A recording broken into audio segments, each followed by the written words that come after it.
Hey guys, tonight we're diving straight into the toxic cesspool of power where the worst people imaginable wore the fanciest hats and sat on thrones of blood, gold and absolutely zero emotional stability. Yep, we're talking about the most terrible kings in medieval history. Not, oops, I raised taxes too much terrible. We're talking plague-bringing, sibling-murdering, vendetta-fueled tyrants who made the average peasant pray for invasion. And yeah, you probably won't survive this one emotionally. Some of these monarchs are so bad you'll start sympathising with angry mobs and guillotine blades. So before you get comfortable, take a moment to like the video and subscribe, but only if you genuinely enjoy what I do here. I mean it. Don't doom scroll your way into a parasocial monarchy unless you're here for the long haul. And hey, drop your city and the current time down in the comments. I want to know where and when you're watching from, because medieval horror hits a little different at 2:14 AM in a creaky old house. Now, dim the lights, maybe turn on a fan for that soft background hum, and let's ease into tonight's journey together. So, what makes a king terrible, really? It's not just bad politics. I mean, yes, if your reign ends with your country in flames and your head on a pike, that's not ideal. But true royal terribleness has a flavour. It's part cruelty, part cluelessness, and part, how on earth did this guy get the job? The medieval world, bless it, didn't have job interviews for the kings. If your dad wore the crown, congratulations. You're now the head of state, church and war. Even if you're a 10-year-old with a violent sweet tooth and a tendency to fall asleep mid-battle, that's the setup. Medieval monarchies were basically high-stakes reality TV without the camera crew. You had alliances sealed by marriage, kingdoms sold off like property, entire religions at the mercy of one guy's mood. And wars started because someone said the wrong thing at dinner. Half the time, the king didn't even speak the same language as his subjects, and let's not pretend there was any sort of mental health screening. Take a stroll through the royal courts of the Middle Ages, and it's like walking into a badly cast soap opera, where everyone has a sword and trust issues. Being terrible could mean being cruel, yes, but it also meant being indecisive, delusional, paranoid, narcissistic, or simply wildly unqualified. Some kings couldn't stop murdering their own family. Some just forgot they were supposed to run a country. Some got kidnapped in their own beds and went, well, guess this is fine. And the peasants, they had no say. You just kind of hoped your king wasn't the sort to wake up one morning and declare war on the moon. You might be thinking, weren't there checks and balances? Ha! The checks were whether the nobles could overthrow you without getting stabbed. The balances were mostly divine. You were king by the will of God. If you were awful, well, maybe God just had a weird sense of humour that century. Let's also talk about the king's image. In medieval times, being a terrible king didn't mean you were unpopular in your lifetime. Quite the opposite. Many of the worst kings were absolutely adored by the people who benefited from their terror. A king who crushed rebellions and executed rivals was seen as strong. A king who drained the treasury to fund cathedrals and wars might have been seen as devout or ambitious. It wasn't until after their deaths, when their kingdoms collapsed or historians got around to writing scathing chronicles, that the truth started to slither through. Here's a historical fact to kick us off. In the early 14th century, French King Philip IV, nicknamed Philip the Fair for his movie star looks, basically invented state-sanctioned financial terror. He arrested an entire order of knights just to erase his debt. You'll meet him again in a later section. He's a gem, but here's something quirkier. In 1393, a French king's party featured dancers dressed as wild men, wearing flammable costumes made of flax and pitch. One guy got too close to a torch. The king survived, barely. Half the other dancers didn't. It was called the Bal des Ardents, or the Burning Men's Ball, because what's a little immolation between friends? Now let's get to a spicy, scholarly debate. Historians still argue over whether these kings were truly terrible or simply victims of bad PR. Chroniclers weren't exactly unbiased. If you crossed a monk who liked to write, your legacy might get scorched forever.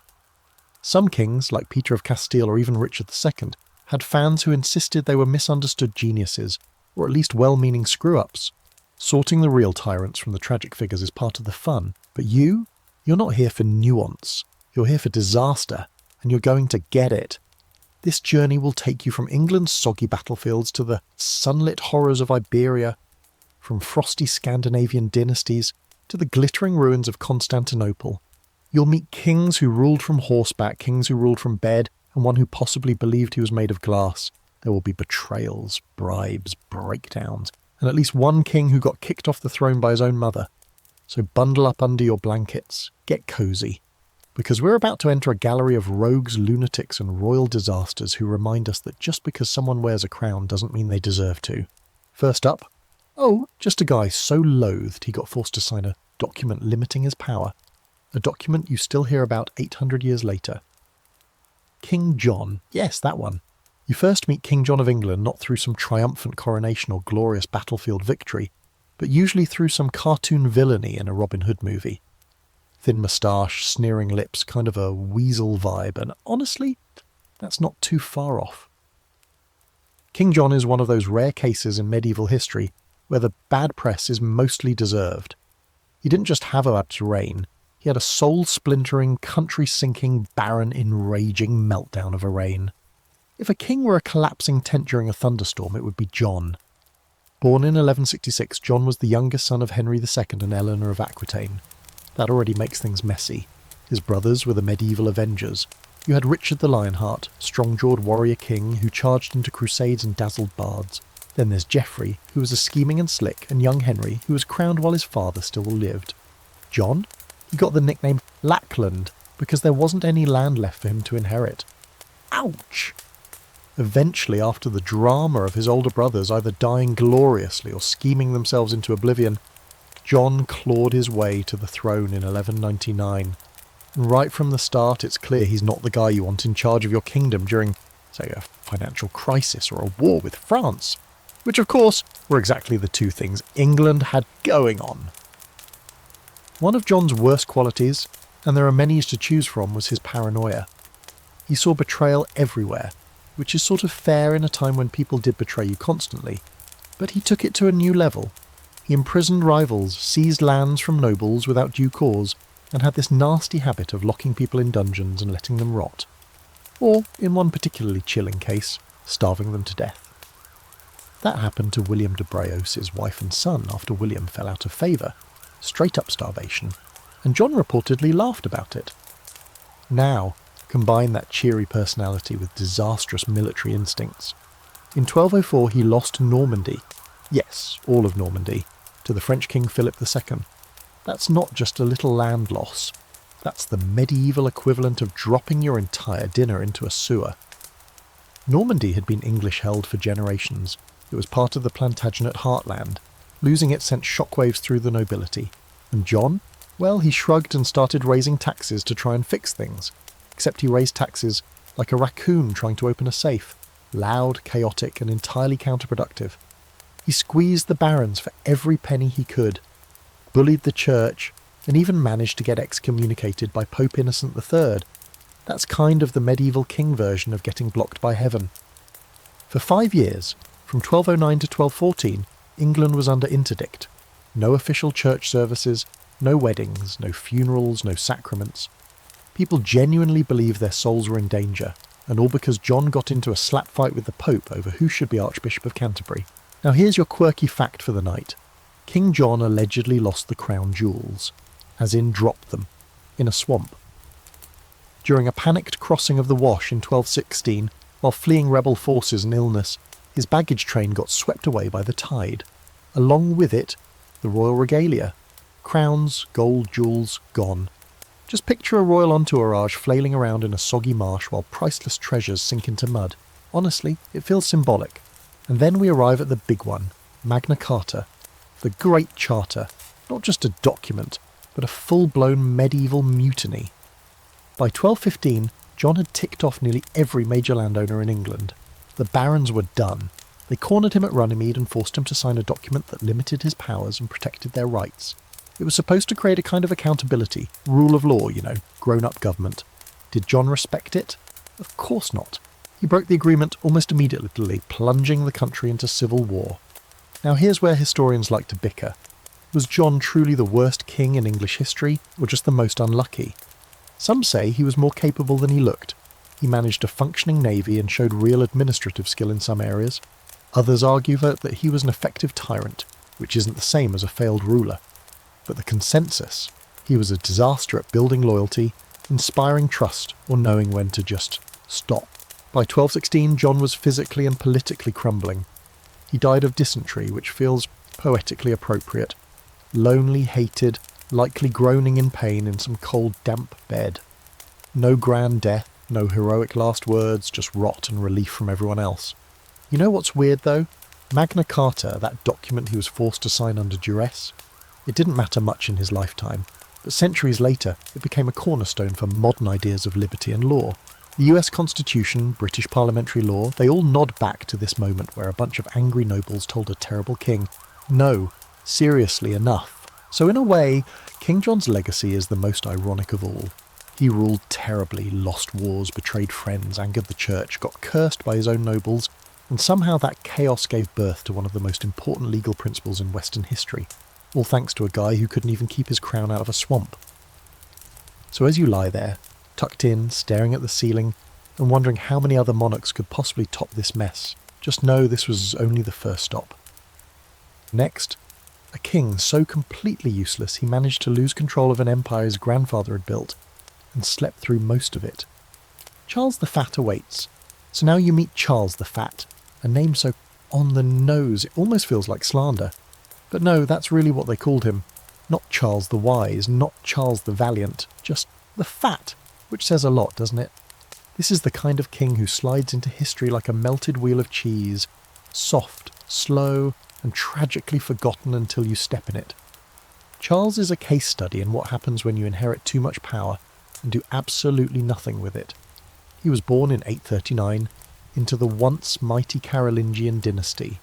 That's Charlemagne's family tree, big shoes, epic moustaches, glorious beards, but by the time Charles waddles onto the scene, that family line is looking less like a royal powerhouse and more like a series of unfortunate genetic experiments. Everyone's dying young, going mad, or losing entire kingdoms on accident. Still, Charles gets lucky. One by one, his male relatives die off, get overthrown, or otherwise exit stage left, and Charles ends up with an absolute buffet of titles. By 884, he's emperor of the Carolingian Empire and king of West Francia, East Francia, and Italy. Basically, most of what's now France and Germany, with a big slice of northern Italy. Imagine inheriting half of Europe and just shrugging at it. 'Cause Charles is not a mover, or a shaker. He's barely an answerer of letters. He's slow to act, indecisive, and deeply attached to the idea that if you ignore problems long enough, they'll go away. Spoiler, they don't. Let's take his handling of the Vikings. In 885, a massive Norse fleet sails down the Seine and lays siege to Paris. Like a really big one. 300 ships, thousands of warriors. They're ready to loot, burn, and celebrate with horns of mead over France's ruins. So what does Charles do? Well, he waits. He lets the Viking siege drag on. While Paris's local defence, led by Count Odo, who, spoiler, will eventually become king, fights like hell to keep the city standing, Charles just chills nearby, not leading troops, not charging to glory, just hanging back. He finally shows up after months and pays the Vikings off, just gives them money and politely asks them to attack Burgundy instead. It's like telling a home invader, hey, could you rob my neighbour instead? Here's bus fare. Historians are still arguing over this one. Was Charles trying to avoid unnecessary bloodshed? Maybe he thought a peaceful settlement would be better long term. Some call it shrewd diplomacy, but most think he just didn't want to get his robes dirty. Here's a historical fact you can chew on while sinking into your pillow. Charles the Fat was the last emperor to rule over a unified Carolingian empire. After him, it splinters for good. The grand legacy of Charlemagne, his mighty dream of a unified Christian empire, is finally shattered, not by war, not by a mighty rebellion, but by sheer apathy. And here's your quirky footnote. Toward the end of his reign, Charles suffered from serious health problems, possibly epilepsy or a stroke, combined with what sounds like narcolepsy, chronic sleepiness. At court meetings, he'd just doze all off, right in the middle of being emperor. Imagine you're a medieval noble trying to get help because a Viking horde is torching your village, and the emperor just gently starts snoring. People noticed. Oh boy, did they notice. His court turned against him, his nobles mocked him, and eventually in 887, they straight up deposed him. No dramatic sword fight, no final standoff, just a, you know what, no, we're done here. Even the bishops were like, this guy, really? He retreated to Swabia, kind of medieval Germany's waiting room, and died the next year, alone, sick, uncrowned. Charles's reign is one of those strange anti-stories in history. No big villain arc, no massive cruelty, just entropy. A kind of slow roll decay where leadership becomes so diluted, it might as well be broth. The empire doesn't crash because of one terrible war. It withers because the guy in charge falls asleep while it collapses around him. And in that sense, Charles the Fat might be one of the most dangerous types of terrible king. Not the tyrant, not the psychopath, but the kind who simply lets the world fall apart. One lost moment at a time. Scholars still debate how much blame to throw at Charles. Some say he was doomed from the start, saddled with an empire too fragile, too broad, and too messed up by years of bad inheritance laws. Others argue he had chances, real ones, like during the siege of Paris, like when his own nobles were begging him to assert control over Italy. But Charles always chose sleep, always chose silence, which in a time of swords and screaming chaos feels like the most fatal sin of all. So as you drift off, imagine the flickering torchlight of a court where no one leads, where the king is present technically, but absent in every way that counts. The empire fades not with a bang, but with a yawn. Up next, a king who doesn't just ignore his problems, he guzzles wine, picks fights with family, and makes Charles the Fat look like a role model. Let's say good evening to Wenceslaus of Bohemia. And no, he is not the good king from the Christmas Carol.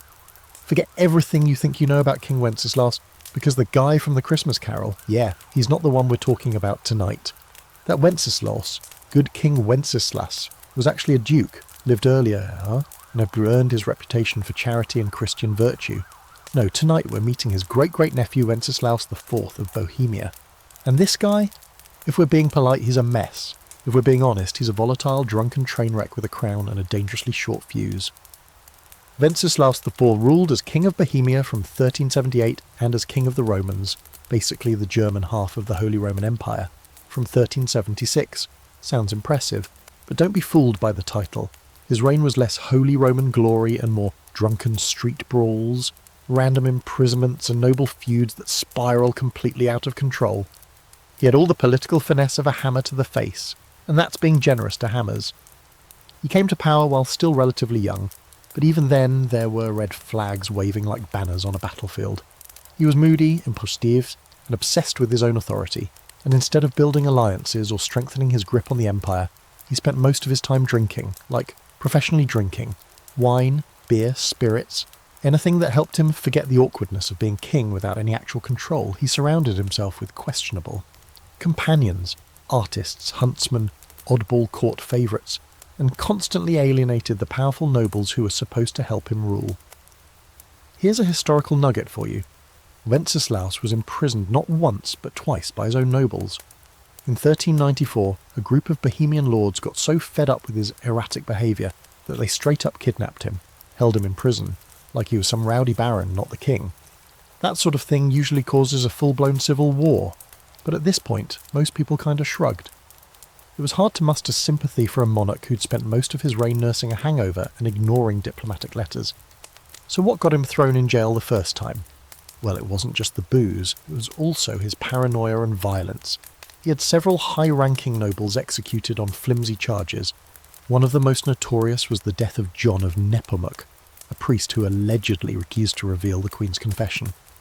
Wenceslaus had him tortured and thrown off a bridge into the Vltava River. To this day, John is a saint in the Catholic Church, and Wenceslaus is remembered in Bohemia as the guy who murdered a priest during a tantrum. Solid legacy. Now, remember how Charles the Fat fell asleep during his reign? Wenceslaus doesn't fall asleep, he flips the table, sets fire to the drapes and dares you to do something about it. This guy once stormed into court drunk, screaming at his advisors and threatening to have them all arrested. His court records read like a medieval version of a reality show.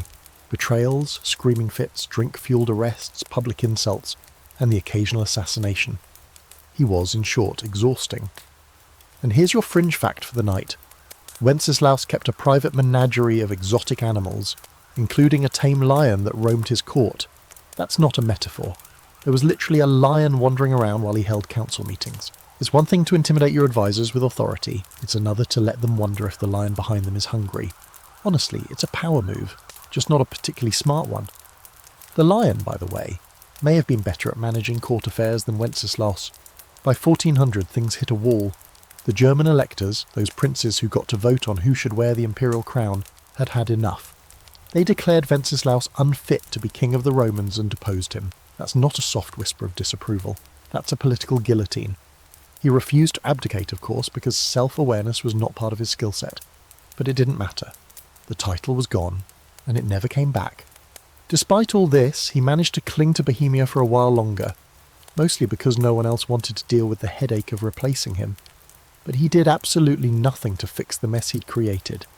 He neglected state matters, feuded with the church, alienated reformers like Jan Hus, who'll get burned at the stake a few years later, thanks in part to Wenceslaus's tepid support, and let the kingdom drift toward chaos. Now, historians still argue over just how bad he really was. Some claim Wenceslaus was a misunderstood intellectual, a lover of the arts, a man ahead of his time who struggled against the rigid structures of the medieval monarchy. But honestly, that's a tough sell when you've got multiple imprisonments, a string of executions, and a public reputation for being drunk more often than not. It's like calling Nero a misunderstood architect. Wenceslaus died in 1419, during one of Europe's most unstable centuries. He passed away peacefully, but alone, in his country and state, far from the throne, far from power, and far from redemption. His death sparked the Hussite Wars, a series of bloody religious conflicts that tore Bohemia apart. His brother Sigismund eventually took the crown, but not before the kingdom slid headfirst into chaos. So what do we learn from Wenceslaus? That kingship is not a job you can half do, that charisma without discipline is just chaos in fancy clothes, and that if you bring a lion to court, make sure you're not the one who ends up getting eaten, metaphorically or otherwise. Sleep tight tonight knowing this. Somewhere in the shadowy corners of royal history sits a king who let his kingdom fall apart while he staggered through the halls, drink in one hand, paranoia in the other. Next up, a handsome king with a mean streak, a hunger for power, and a body count that includes one of the most mysterious burnings in religious history. Let's turn our gaze to Philip the Fair. Now let's dim the lights a little lower, because things are about to get colder, prettier, and infinitely more unsettling. Enter Philip IV of France, known to history as Philip the Fair. And no, not fair as in just. Fair as in, wow, that guy has cheekbones sharp enough to slice a loaf of bread. This king had the kind of statuesque good looks that made chroniclers pause and blush.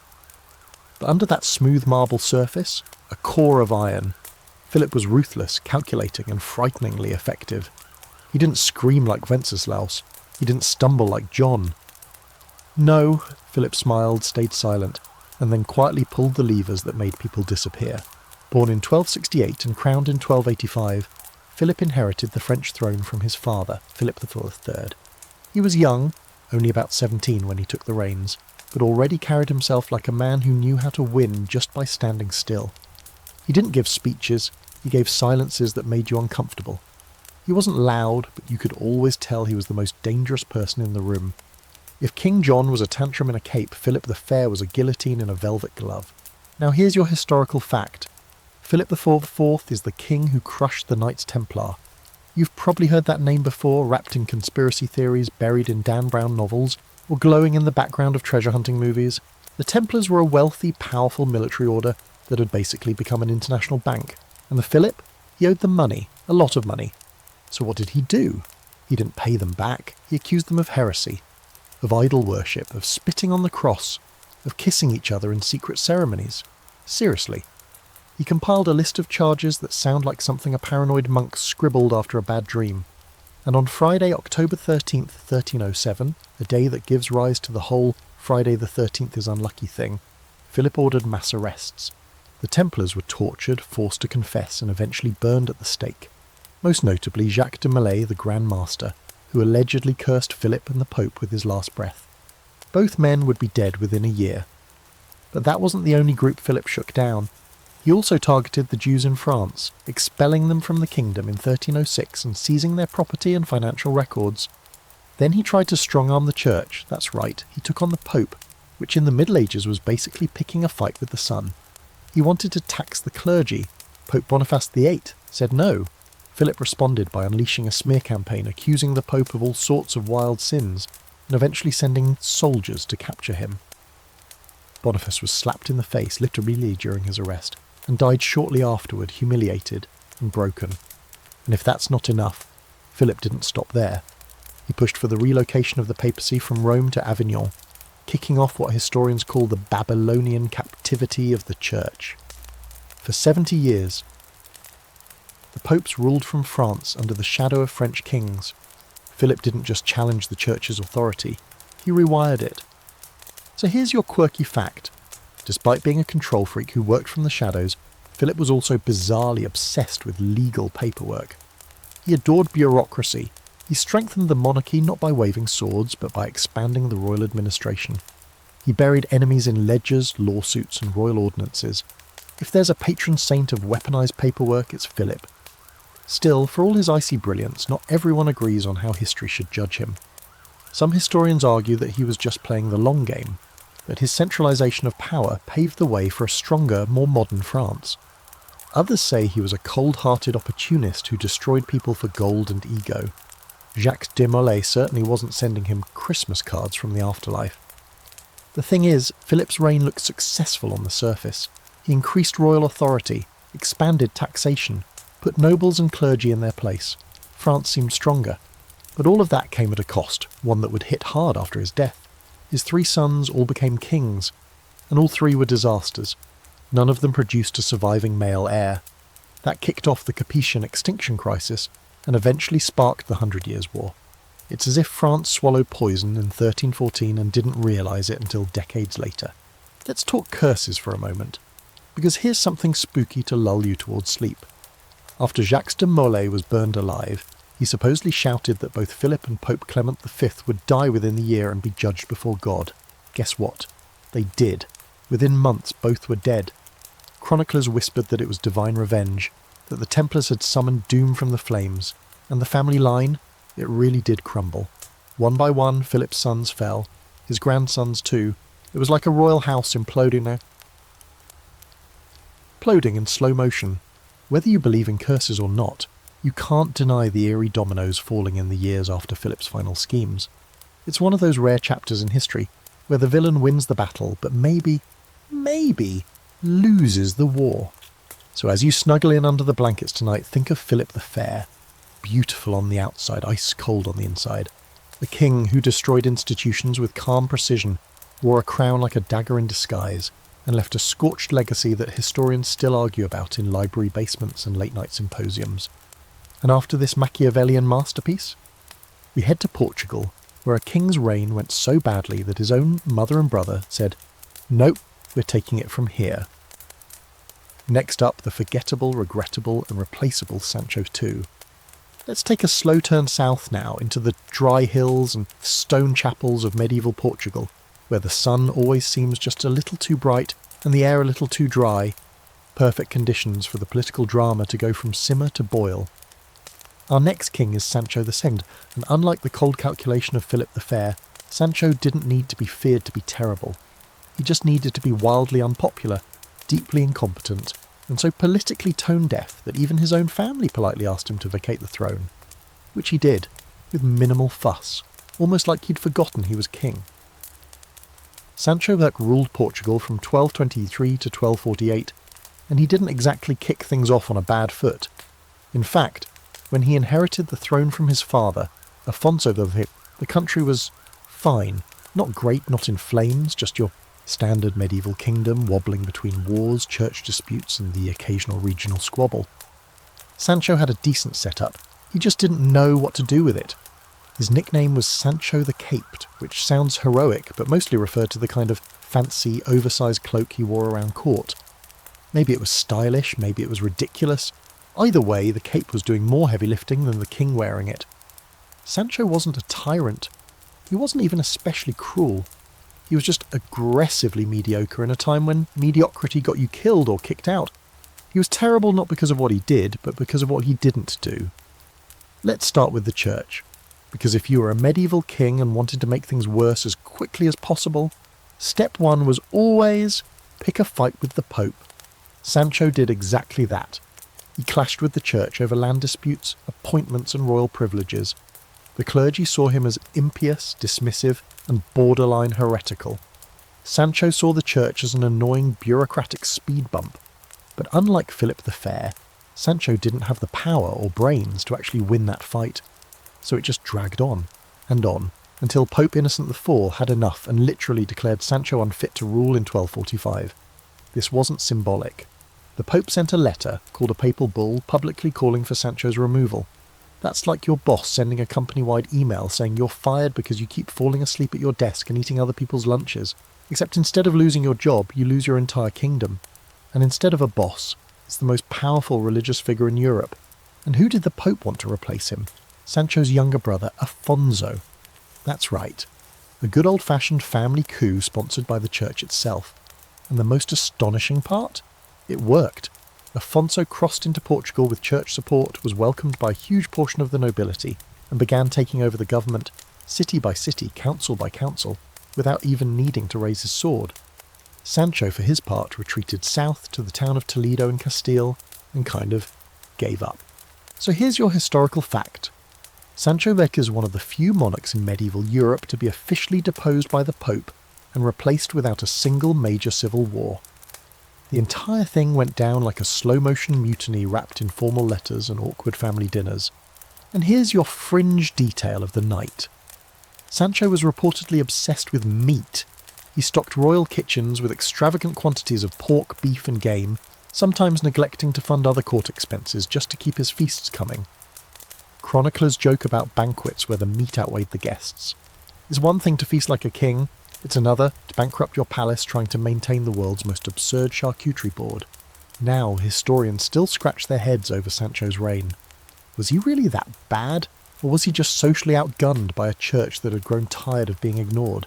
Some scholars point out that Sancho did manage some minor military campaigns in the south, pushing back Moorish forces and expanding Portuguese territory.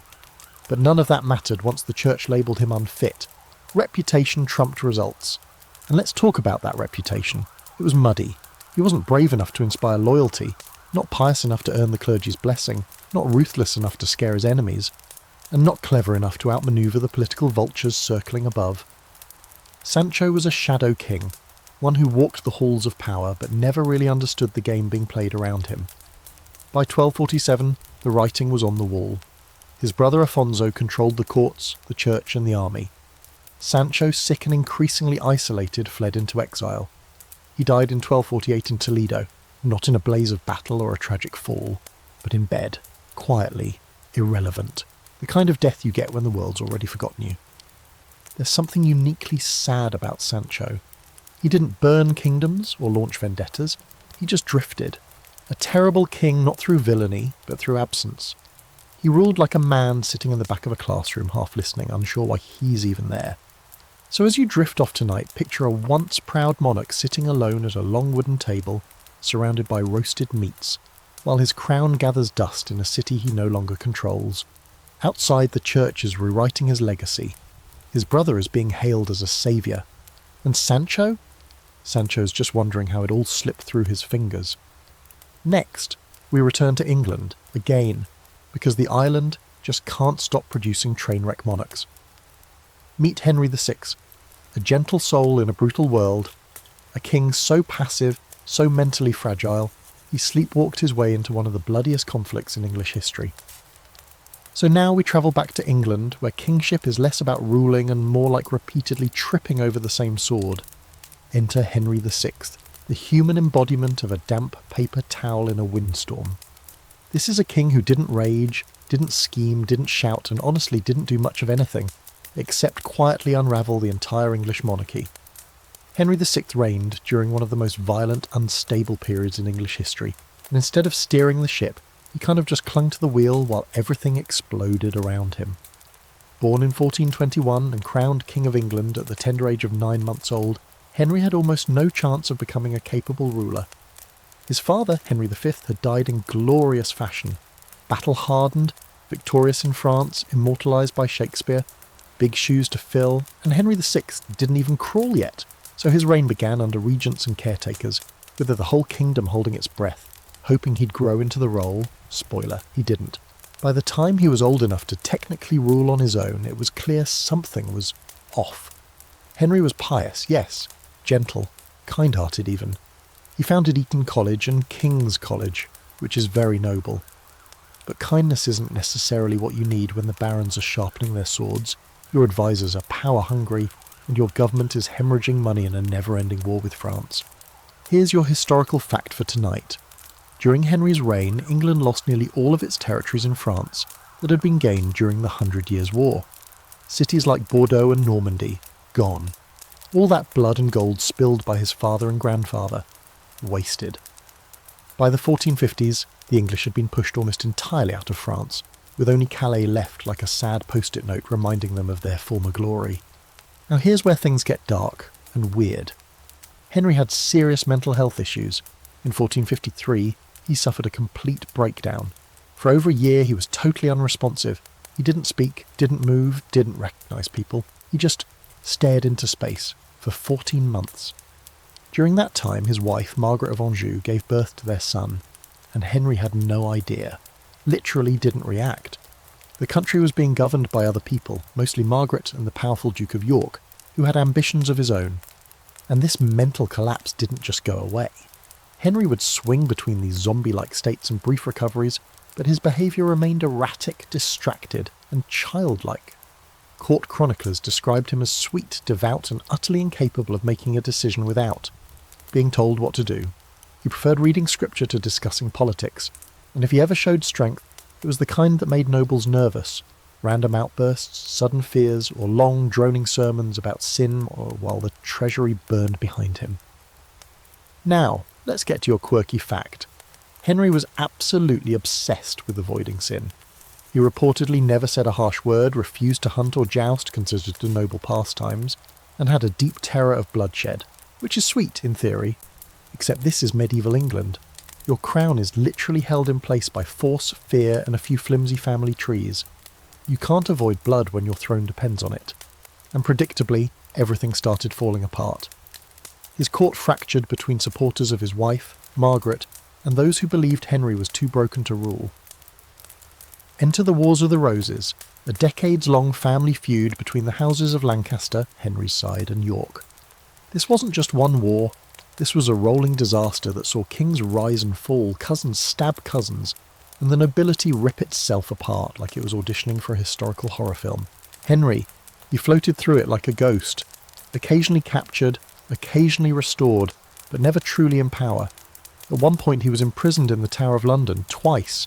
He wasn't tortured, he wasn't even treated harshly, people just forgot about him. He was like a relic from an older, gentler time that no one had the heart to throw away. Scholars still debate what exactly was wrong with Henry. Some say he inherited a mental disorder from his grandfather, Charles VI of France, who believed he was made of glass. We'll get to him soon. Others think it was extreme depression or catatonia brought on by stress. Regardless, the result was the same, a king who didn't reign so much as exist in the margins of his own rule. And then there's the final act, because even ghosts have to die.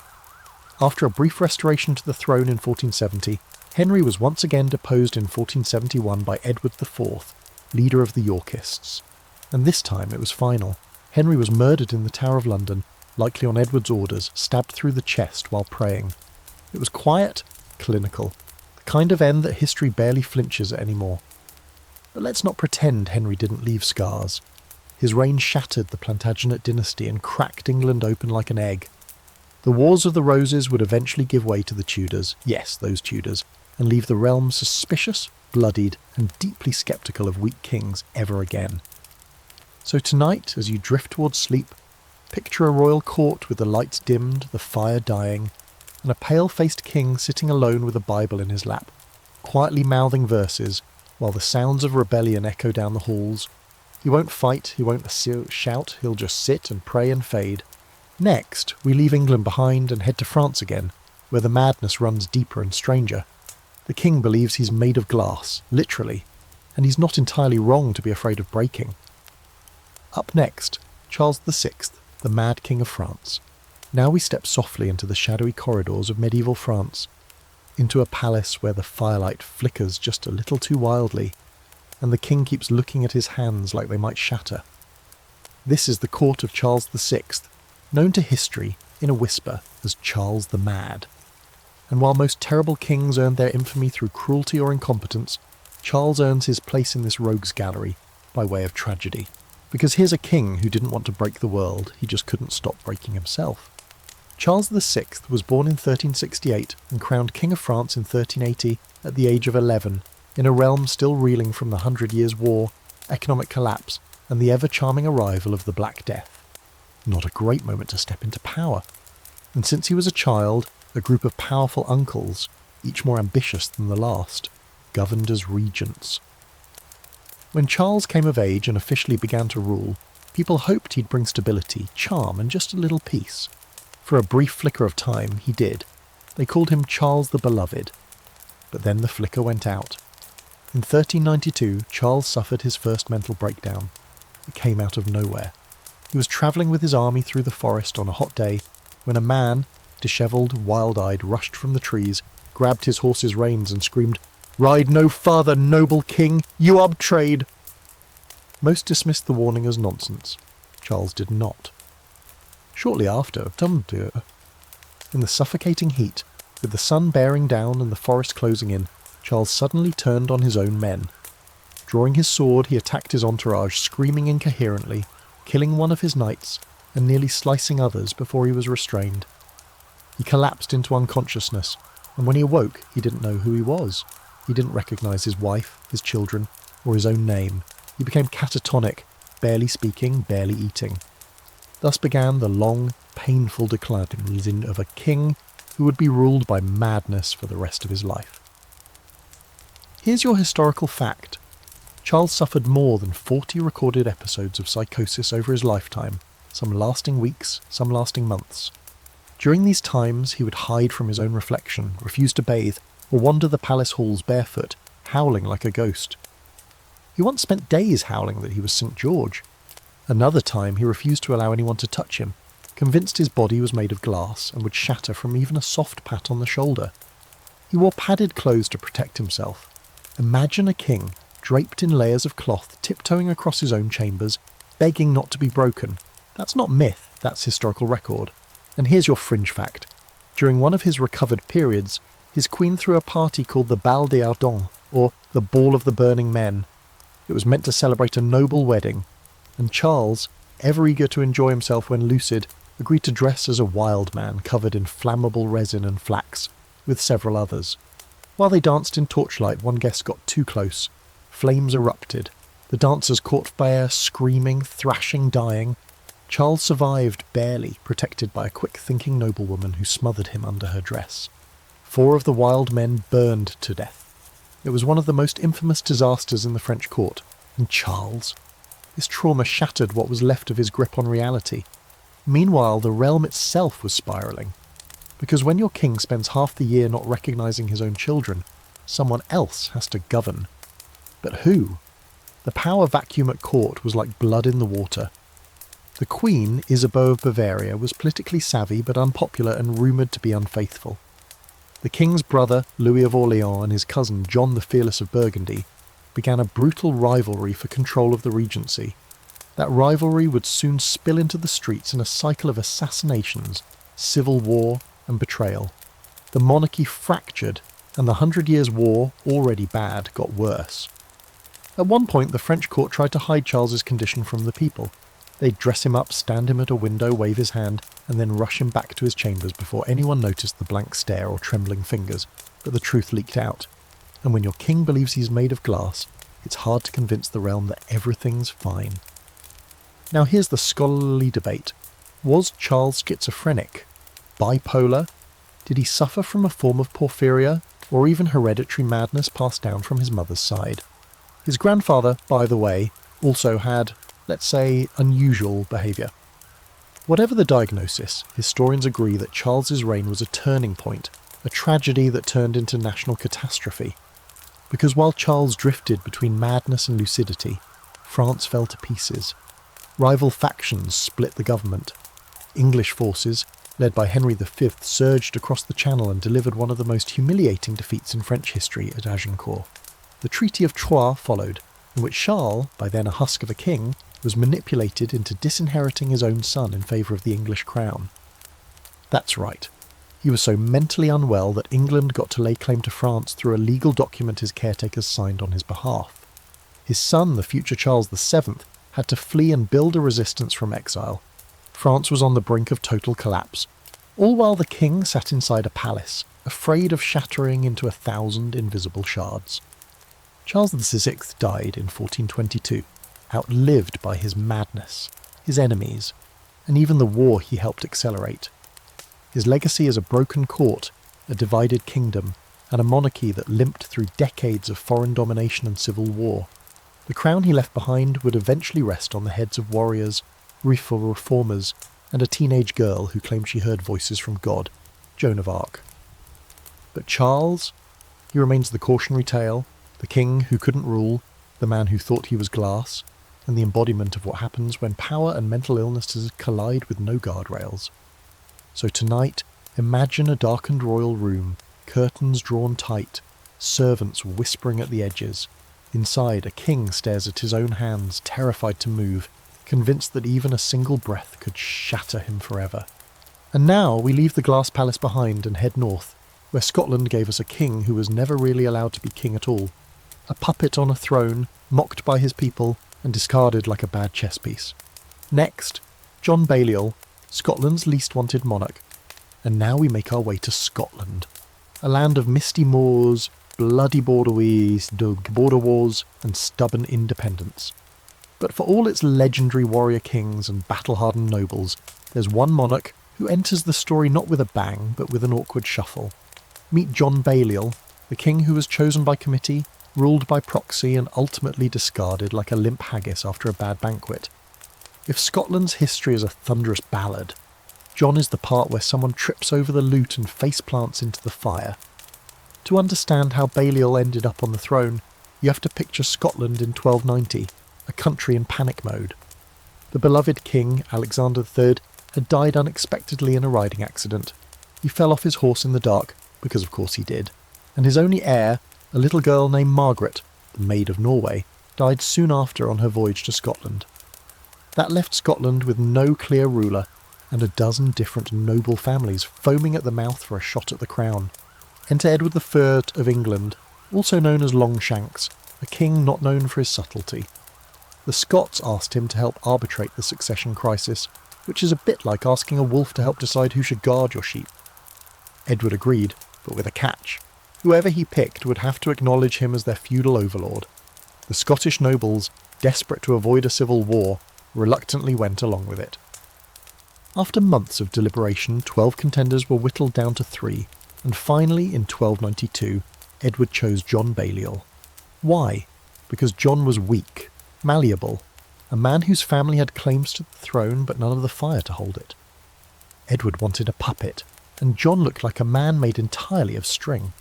John Balliol was crowned King of Scots at Scone, but from the moment the crown touched his head, it was clear he wasn't in charge.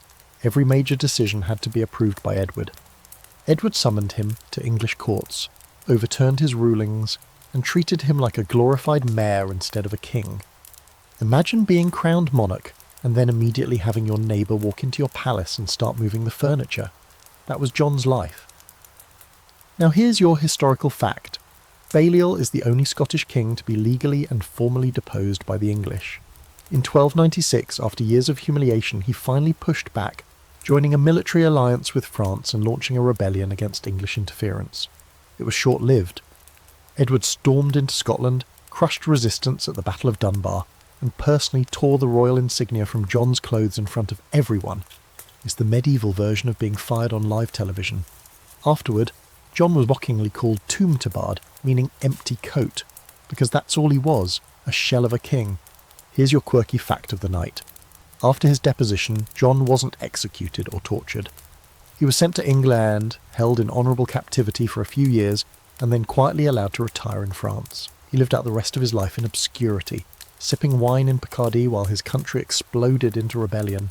That's right, he got the rare I quit ending. No fiery last stand, no noble death in exile, just a quiet fade into footnotes. Meanwhile, back in Scotland, something extraordinary was happening. A man named William Wallace, yes, that William Wallace, was rallying the Scots to fight back.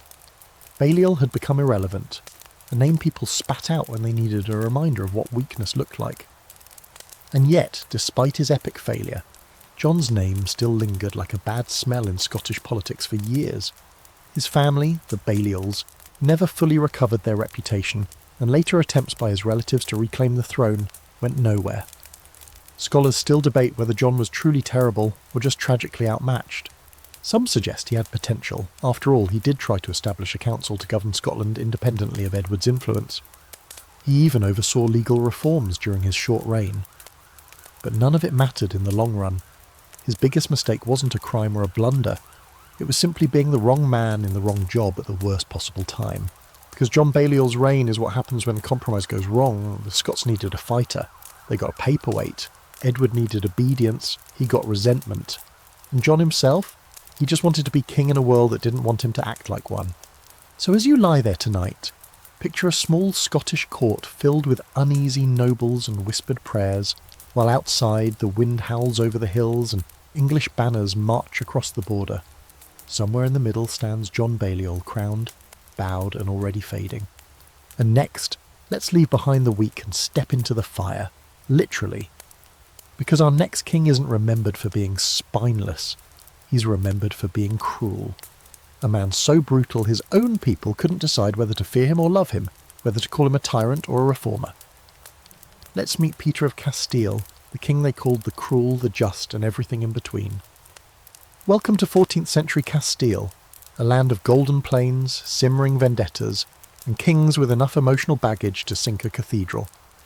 And right in the middle of it all stands Peter of Castile, also known as Peter the Cruel, though, if you ask his fans, he was really just Peter the Just, misunderstood by history and slandered by his enemies. Depends on who you believe. One thing's for sure, whether he was a misunderstood reformer or a power-drunk execution machine, Peter left blood in his wake, and enough confusion to keep historians arguing for centuries. Peter was born in 1334, the son of Alfonso XI and Maria of Portugal. Sounds straightforward, but like every Castilian royal setup, it gets messy fast. Alfonso had a long-term mistress, Leonor de Guzman, who basically ran the show, while poor Queen Maria lived in the royal equivalent of house arrest. Leonor gave Alfonso 10 children, Peter's half-siblings, and you can bet they were going to be a problem later. Peter became king in 1350 at just 16, after Alfonso died suddenly of the Black Death during a siege. The court immediately descended into chaos. Half the nobles wanted to control the young king, the other half just wanted him out of the way. At first, Peter tried to assert himself, leaning heavily on his mother's influence and his trusted advisor, Juan Alfonso de Albuquerque. But it wasn't long before things turned personal. Very personal. Here's your historical fact. Peter fell madly in love with a noblewoman named Maria de Padilla, a woman of beauty and intelligence who became his closest companion and, depending on whom you believe, his secret wife. But his nobles pressured him into a more politically convenient marriage with Blanche of Bourbon, a French princess.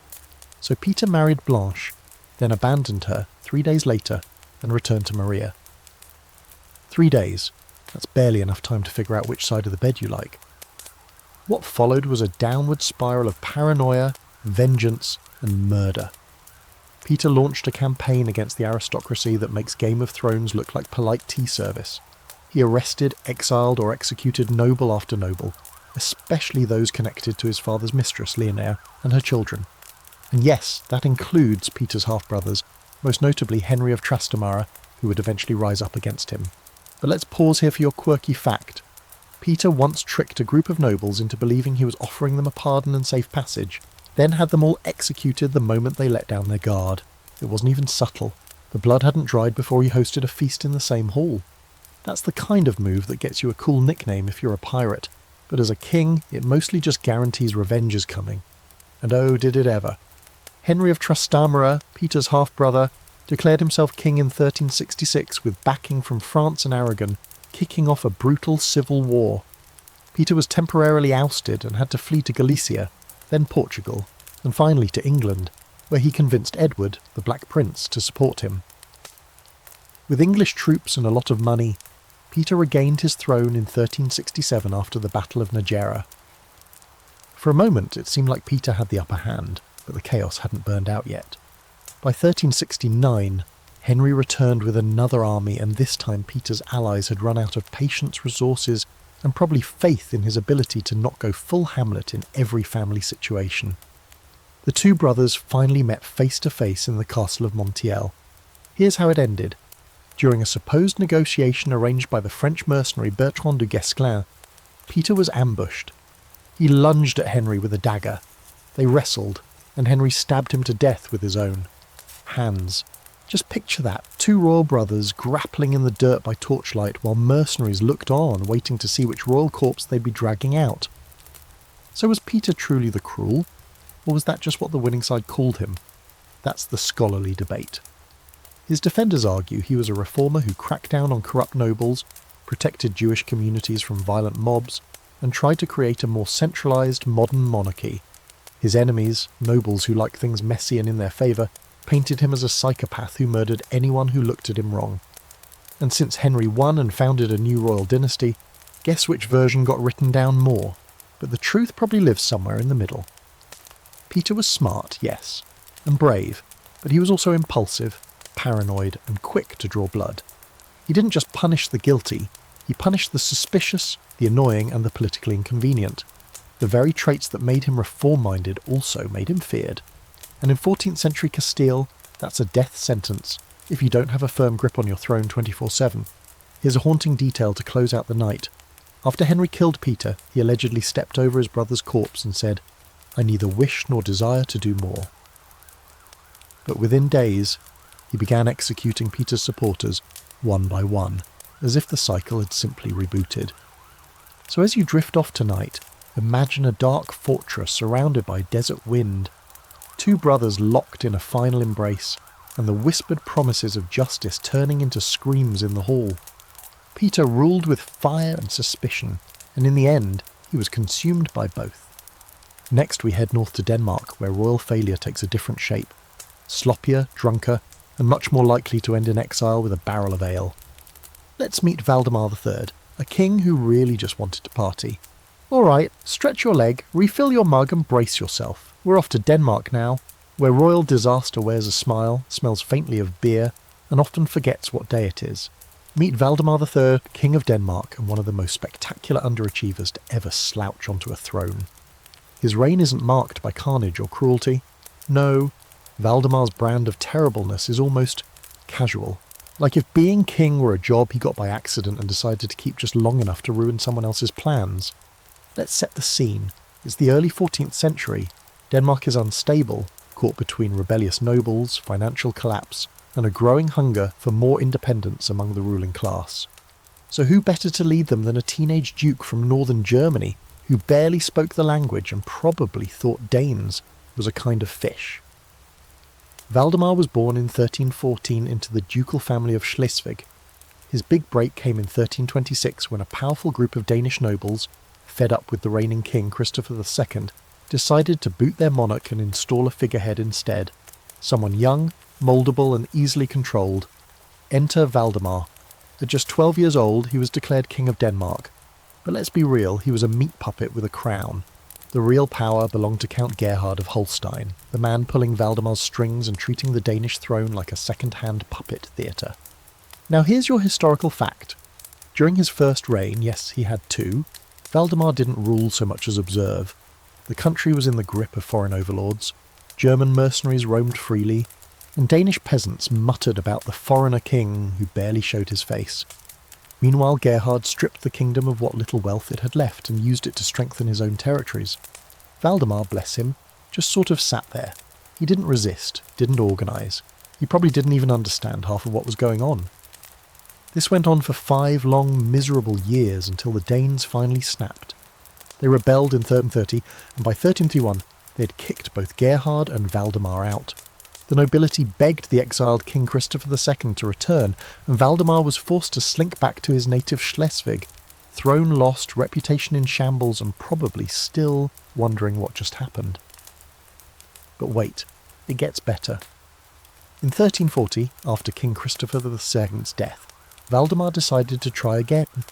This time he came back not as a puppet, but as Duke of Schleswig, a title he had never fully given up. With a little clever manoeuvring, some bribes, and a serious case of strategic amnesia, he managed to regain significant influence in Danish politics. He wasn't king anymore, but he was close to the throne, meddling in trade routes, poking at alliances, and generally being a massive bureaucratic migraine. Here's your quirky fact for tonight. Valdemar was known for throwing wild parties, lavish banquets, barrels of mead, tables sagging under roasted meats and dripping cheeses. He threw so many feasts that nobles joked you could follow the scent of ale to find the ducal court. And while that might sound fun, it didn't help his image. His detractors painted him as lazy, indulgent, and oblivious, a ruler more interested in his next toast than his next treaty. But the most painful part of Valdemar's legacy is this. He had chances, real ones, opportunities to reform the system, to stand up to the German overlords, to forge a united Danish state. But he never took them. Whether out of fear, weakness, or just good old-fashioned indecision, Valdemar always chose the path of least resistance, and that's what made him terrible.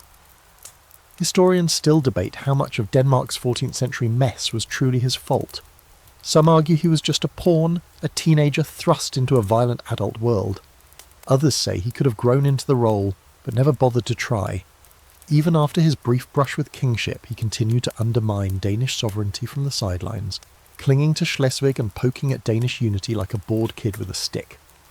Eventually, Valdemar faded from the royal scene. He died in 1364, not in battle, not in exile, but quietly after a long life of mild interference and missed potential. Denmark moved on without him. Stronger kings rose, real rulers took the helm, but for a long while after, his name was still muttered in court whenever someone needed an example of what not to be. So as you settle in tonight and drift towards sleep, imagine a great wooden hall filled with flickering candlelight and the smell of roasted boar. At the head of the table sits Valdemar, full goblet in hand, smiling vaguely, nodding along to a courtier's joke he probably didn't understand. Outside, his kingdom trembles on the brink of chaos. And inside, he's thinking about dessert. Next, we return to England, because yes, of course we do. For a king whose strategy for dealing with Viking invasions was to write big cheques and hope they'd go away. Coming up, Ethelred the Unready, the king with the most accidentally honest nickname in all of history. Now we wander back through time, further than we've gone yet, back to the foggy, axe-shadowed 10th and 11th centuries, when England wasn't really a kingdom so much as a collection of half-charred villages hoping the Danes wouldn't show up that week. And right in the middle of this chaos sits Ethelred. Yes, Ethelred the Unready, a name so tragically perfect it feels like a roast from his own tombstone. He didn't get that title during his lifetime, of course, but history, as we've seen, has a long memory and a sharp pen. Ethelred was born around 966 and became king in 978, when he was just a teenager, which already not a great start. Teenage kings are rarely known for their clarity of vision, and Ethelred wasn't about to break the pattern. But let's back up a bit. He didn't just become king. His older half-brother, Edward the Martyr, was assassinated, stabbed to death while visiting their stepmother. And while we can't say for certain Ethelred or his camp had a hand in it, let's just say the timing was suspiciously convenient. Within months, Ethelred was on the throne, wearing a crown that already felt cursed. Here's your historical fact. Ethelred's nickname the Unready isn't exactly what it sounds like. It comes from the Old English word unrad, which means poor counsel or bad advice. So really, he was Ethelred the Badly Advised, which might sound softer until you realise it basically means this guy made awful decisions all the time, but it wasn't entirely his fault. That's not comforting, it's just a diplomatic way of saying he was a walking royal blunder. His reign was dominated by a single unsolvable problem: the Vikings, raiding, burning, pillaging, rinse and repeat. The Danes were like a recurring nightmare, and Ethelred's solution? Bribe them to go away, again and again. He paid what became known as the Danegeld, massive sums of silver handed over to Viking leaders in exchange for peace. It worked, for about 6 months at a time. Then they'd be back, hands out, torches lit. It was like paying off a school bully with lunch money only to have them come back the next day asking for dessert too. But it wasn't just the payoffs. It was how Ethelred kept throwing money at the problem without actually fixing anything.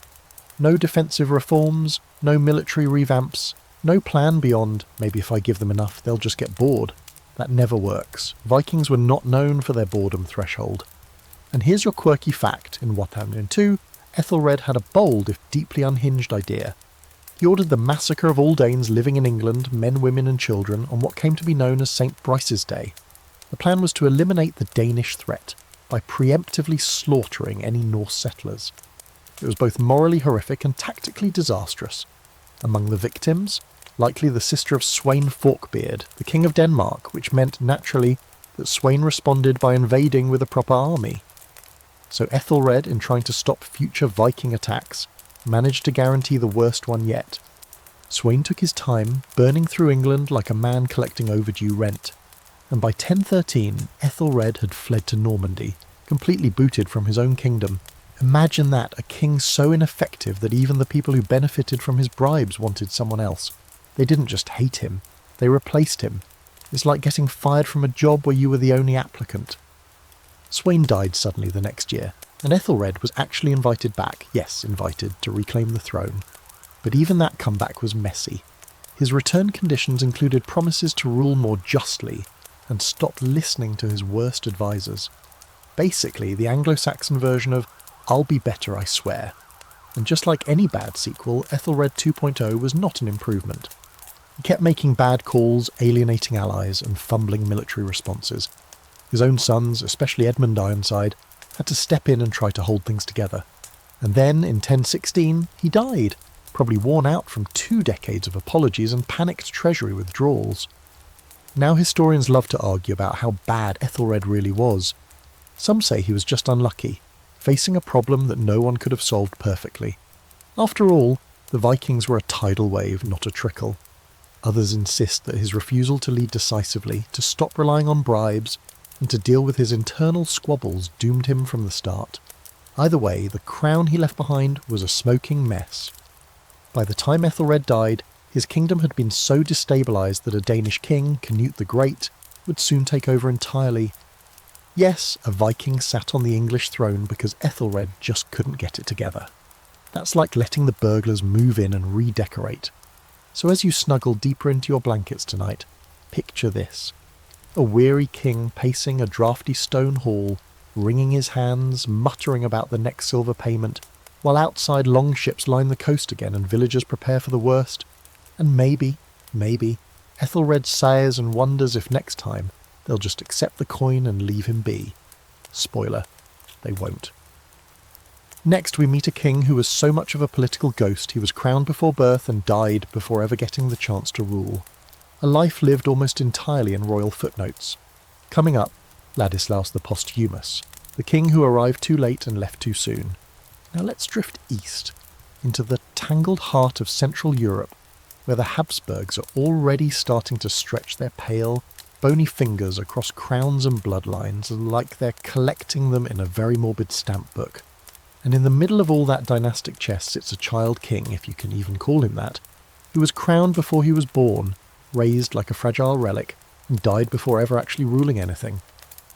Tonight we meet Ladislaus the Posthumous, a monarch whose life was so absurdly tragic and underwhelming, you'd be forgiven for thinking it was a cautionary folk tale. Here's the setup. It's 1440, and Albert II of Habsburg, King of Hungary, King of the Romans, and King of Bohemia, is already dead. He dies suddenly from dysentery after just 2 years of ruling what was supposed to be the Habsburgs' big Central European power move. His wife, Queen Elizabeth of Luxembourg, is left pregnant and alone. And while nobles in Hungary and Bohemia scramble to find a new ruler, because a pregnant widow doesn't exactly scream continuity, Elizabeth insists that her unborn child will be the legitimate heir. So here's your historical fact. Ladislaus was literally born a king. He entered the world in February 1440 and was immediately declared ruler of Hungary, Bohemia and Austria. Never mind that he was a wailing infant. Never mind that the nobles in every one of those kingdoms had already started backing other candidates. His birth came with a crown, whether he could sit up or not. But that crown came with problems. His mother, determined to defend her son's rights, had the Hungarian royal regalia, yes, the crown itself, stolen from its hiding place at the fortress of Visegrad. A female courtier reportedly smuggled it out in a basket of linens. Elizabeth then had the infant Ladislaus crowned with it, even though tradition said the crown had to be placed on the king's head by a bishop, and the king had to be not a baby. The nobles saw the whole thing as illegitimate. Political chaos erupted, and so before he could walk, Ladislaus already had a civil war in his name. The Hungarian nobility elected Władysław III of Poland as their own king, triggering a multi-decade tug-of-war over Ladislaus's legitimacy. Meanwhile, the baby and his increasingly desperate mother fled from court to court, clinging to the claim like it was the last coat on a sinking ship. Elizabeth died just a few years later in 1442, leaving her toddler son essentially homeless and fatherless with multiple kingdoms and zero actual power. Enter Frederick III, Holy Roman Emperor, who took custody of young Ladislaus under the guise of protecting his inheritance. Spoiler, it was more like hiding him in a fancy cage. Frederick held on to the boy for over a decade, refusing to let him be raised by local regents or crowned in any official capacity. The Habsburg Emperor was playing the long game, keeping Ladislaus on the shelf like a royal spare tyre, just in case something went wrong elsewhere. Here's your quirky fact. While Ladislaus was living in political limbo, he was treated less like a child and more like a living symbol. He was paraded out at court functions dressed like a doll and shown off to visiting dignitaries who all pretended he was the rightful king of Hungary and Bohemia, while their countries continued operating under completely different rulers. One ambassador reportedly wrote that Ladislaus had the eyes of a prince but the will of a hostage. That sums it up pretty well. Eventually, when he was around 13, the pressure on Frederick got too heavy. Ladislaus was released from his imperial babysitting arrangement and allowed to assume a sort of rule over Austria. Sort of, because everything was still controlled by powerful nobles who saw him as a figurehead. He was later recognised as the King of Hungary and Bohemia in name, but again, by the time the paperwork caught up, local factions had already carved up real authority. But then something funny happened. Ladislaus grew up. He turned 17 and actually started showing signs of, well, being a king. He tried to reassert authority, reform the government, and settle the endless disputes over land and loyalty. People began whispering that maybe, just maybe, he wouldn't be a figurehead after all. He even started planning a marriage to a French princess, Margaret of Savoy. For a second, the story almost looked like it might pivot from ghost king to surprise success story. And then, in 1457, he died, Harold. Suddenly, at age 17. Of what was probably leukemia, though rumours immediately flew, some said poison, others said divine punishment. There were whispers that powerful nobles had gotten rid of him before he could turn into a real monarch. His death ended a reign that had technically lasted his entire life, but in reality had amounted to little more than being passed from one ambitious hand to another like a cursed jewel. Here's the scholarly debate. Was Ladislaus a victim of circumstance, or just doomed by the weight of too many crowns and too little control? Some argue that he could have been a great king had he lived. Others say he was already showing signs of nervousness and indecision, and that history dodged another Henry VI situation. But nobody can say for sure, because he never got the chance to fail, or succeed. He just ended. So as you drift towards sleep tonight, picture a cold marble chamber somewhere in Vienna, a teenage boy with a crown too heavy for his head, leafing through letters from nobles who don't respect him, glancing out the window at a kingdom he barely knows. He's tired, he's sick, and he's starting to realise that maybe being born with a crown is the worst curse of all. Next up, let's meet someone who did get his chance, and used it to mess up spectacularly across multiple kingdoms. He was a brawler, a backstabber, and somehow also the king of Hungary, Croatia, Bohemia, and the Romans. Coming up, Sigismund the Emperor who couldn't stop failing. Tonight we follow the scent of scorched treaties and burnt reputations straight to one of Europe's most bewilderingly over-promoted kings, Sigismund of Luxembourg. If medieval politics were a tavern brawl, Sigismund would be the guy who throws the first punch, falls off the table, and somehow ends up owning the bar.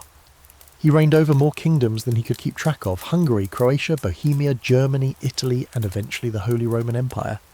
And he mismanaged every single one with an enthusiasm so chaotic it almost becomes impressive. Almost. Born in 1368 to Emperor Charles IV, Sigismund came into the world preloaded with royal potential. His family, the House of Luxembourg, was one of those dynasties that seem to collect thrones the way dragons collect gold. He was raised alongside kings, educated like a prince, and married off early, at age 10 actually, to Queen Mary of Hungary, in what would be his first lucky grab at a throne he didn't quite deserve. Here's your historical fact. Sigismund officially became King of Hungary in 1387, but not without drama. After the sudden death of Queen Mary's mother, who was acting as regent, a massive noble rebellion erupted. Sigismund responded not with calm diplomacy or military brilliance, but with frantic backpedaling, random alliances, and a willingness to make promises he had no intention of keeping. He was crowned king only after handing out titles and lands like Halloween candy to the nobles who had originally opposed him. That's right, he bought his crown with IOUs, and things never really stabilised. His reign in Hungary was basically one long crisis management course with no graduation date. The nobility hated him, his finances were a disaster, and his military campaigns were the royal equivalent of repeatedly walking into a rake. He tried to fight the Ottomans in 1396 at the Battle of Nicopolis, and suffered one of the most humiliating defeats in medieval history. His army, made up of European crusaders and local troops, was crushed so badly that survivors were mocked for years. Sigismund himself barely escaped, reportedly disguising himself and fleeing by boat like a rat from a sinking flagship. Here's your quirky fact for tonight. Sigismund had spectacularly bad hair. Not just in the he didn't comb it sense. He was infamous for dyeing it red, styling it like a lion's mane, and wearing ridiculous feathered hats to draw attention to it. This man walked into coronations looking like the love child of a rooster and a circus performer. But it wasn't just vanity. Sigismund believed that kings should look impressive, even if they weren't especially competent. He put more thought into his wardrobe than into his war strategy.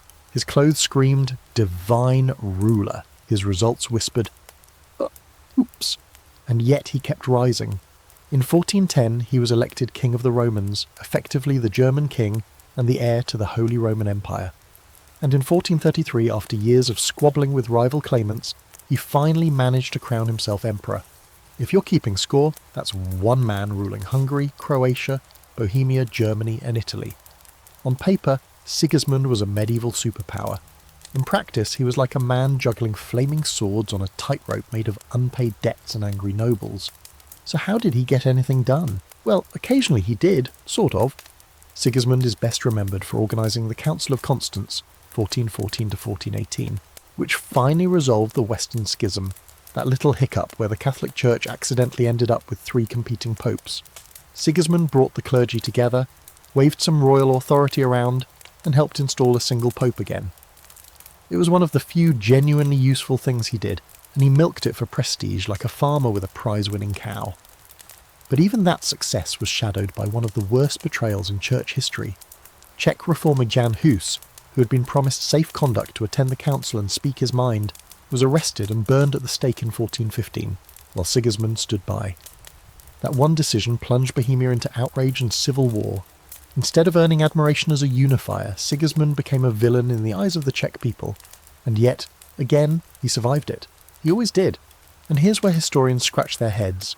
Was Sigismund a disaster, or just a survivor of impossible circumstances?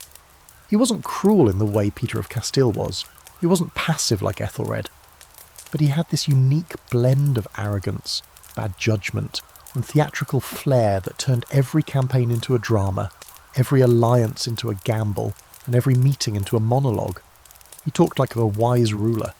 He dressed like a divine monarch. But when it came time to act, he either delegated or deflected until someone else fixed the problem, or the problem went away on its own. He was also a legendary procrastinator. Sigismund would call a council, then delay it for years. He'd promise reforms, then go on tour, his letters read like a man trying to sound wise, while actually begging someone else to take care of it. His financial records are a patchwork of loans, broken promises, and late payments to mercenaries who occasionally just stopped fighting because, well, payday never came. He died in 1437, old, exhausted, and still clinging to titles that sounded better than they actually were. His death left Europe slightly less chaotic, but only slightly. His daughter Elizabeth inherited his claims, but the chaos he had sown in Hungary and Bohemia continued to bubble for decades. So as you fall asleep tonight, picture a king strutting through a cathedral in fur-lined boots, quoting Latin with a glass of wine in one hand and a red feathered hat in the other. He looks every inch the ruler of a grand empire. But if you look closer, behind the throne, you'll see the letters piling up, the debts unpaid, and a dozen armies waiting for orders that may never come. Next we return to England, because England never learns, for a royal train wreck who believed his divine right made him untouchable. He was young, arrogant, theatrical, and about to be knocked off his pedestal by his own subjects. Coming up, Richard the Golden Boy turned cautionary tale. Now we're back in England, because let's be honest, if you're assembling a team of the most terrible medieval kings, you're going to need at least a few English royals just to keep the drama levels properly calibrated. And few monarchs did more to fall from divine heights into royal ruin than Richard II, a boy king who thought he was chosen by God, loved by destiny, and exempt from the laws of common sense. Spoiler, he was not. What started as a golden promise ended in a dark locked cell with power bleeding out through cracks he never even saw. Richard was born in 1367, the son of Edward, the Black Prince, a legendary warrior who unfortunately died before he could become king. That left little Richard as heir to his grandfather, Edward III. By the time Edward III died in 1377, Richard was only 10 years old. And yet there he was, crowned King of England, placed on the throne with all the weight of his ancestors and zero actual experience. Now you might think, poor kid, not his fault. And to be fair, the early years of Richard's reign were overseen by councils and regents, so he wasn't exactly running the kingdom from his Lego set. But Richard wasn't a passive monarch in training. Even as a teenager he started to see kingship not as a job or duty, but as a divine right, something granted by God, unchallengeable and absolute. That would have been fine if he had the political instincts of his grandfather. He didn't. He had the flair of a playwright and the temperament of a kid denied dessert. Here's your historical fact. In 1381, during the Peasants' Revolt, a full-blown uprising of angry workers and farmers stormed into London, demanding justice, tax relief and an end to the feudal nightmare. Most kings would have panicked. Richard, just 14 years old, surprised everyone by riding out to meet them personally. He even calmed the crowd with promises of reform. It was brave, dramatic, and, for a few dazzling moments, made him look like the messianic leader England needed. But the second the rebels left, Richard reneged on every promise and started executing their leaders. That pretty much set the tone for his reign. All performance, no follow-through. And once he reached adulthood, the gloves came off. Richard purged rivals, rewarded favourites, and ruled like a monarch who read one chapter of a philosophy book on divine kingship and decided he was the living embodiment of justice itself. He had no time for parliament, no patience for criticism, and no real understanding of how much of his crown rested on cooperation. He surrounded himself with flatterers and artists, favoured lavish ceremonies over military campaigns, and treated the nobility like disobedient children who needed a royal spanking. Which leads us to the Lords Appellant. That's the name for a group of nobles, including Richard's own uncle, who formed a kind of noble resistance against his increasingly tyrannical style. In 1387, they raised an army and actually defeated the king's forces in battle. For a while, they more or less took over the government, forcing Richard to behave himself. And he did, for about a decade. But Richard was not the forgive and forget type. Here's your quirky fact. Richard once threw a multi-day banquet, where every guest was required to wear matching robes embroidered with his personal emblem, the White Hart. He sat on a throne elevated above everyone else and made a point of speaking only when directly addressed by a pre-approved courtier. It was less a dinner party and more a live-action fantasy role-play, where Richard got to be both god and host. That's the level of theatrical narcissism we're dealing with here. Eventually, he got his revenge. In the mid-1390s, Richard systematically hunted down the Lords Appellant, executing some, exiling others, and seizing their lands. He had his crown reinforced, literally, with golden bolts, and commissioned a new royal cult of personality that painted him as the chosen king, descended from Edward the Confessor and destined to rule without question. This wasn't politics. This was a royal vanity project. But the real mistake, the one that sealed his fate, was how he treated his cousin, Henry Bolingbroke.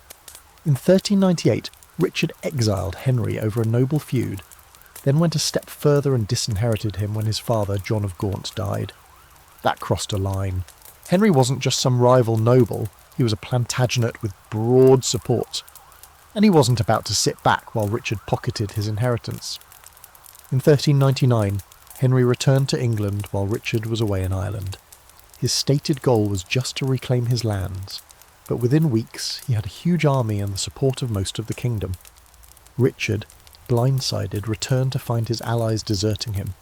He surrendered without a fight, because of course he did, and was brought to London as a prisoner. That's when the curtain really came down. Parliament deposed him, listing 33 charges ranging from tyranny to financial mismanagement. Henry Bolingbroke became Henry IV, and Richard was quietly locked away in Pontefract Castle, where he died the following year, probably starved, possibly murdered, and definitely forgotten by the same nobles who once knelt before him. The scholarly debate? Some argue Richard was a visionary, an early modern king who believed in art, ceremony, and centralised power. Others see him as a weak, vain boy who never understood the rules of the game he was playing. And maybe both are true. He wanted to be a king of myth, but he forgot that kings of myth usually end in tragedy.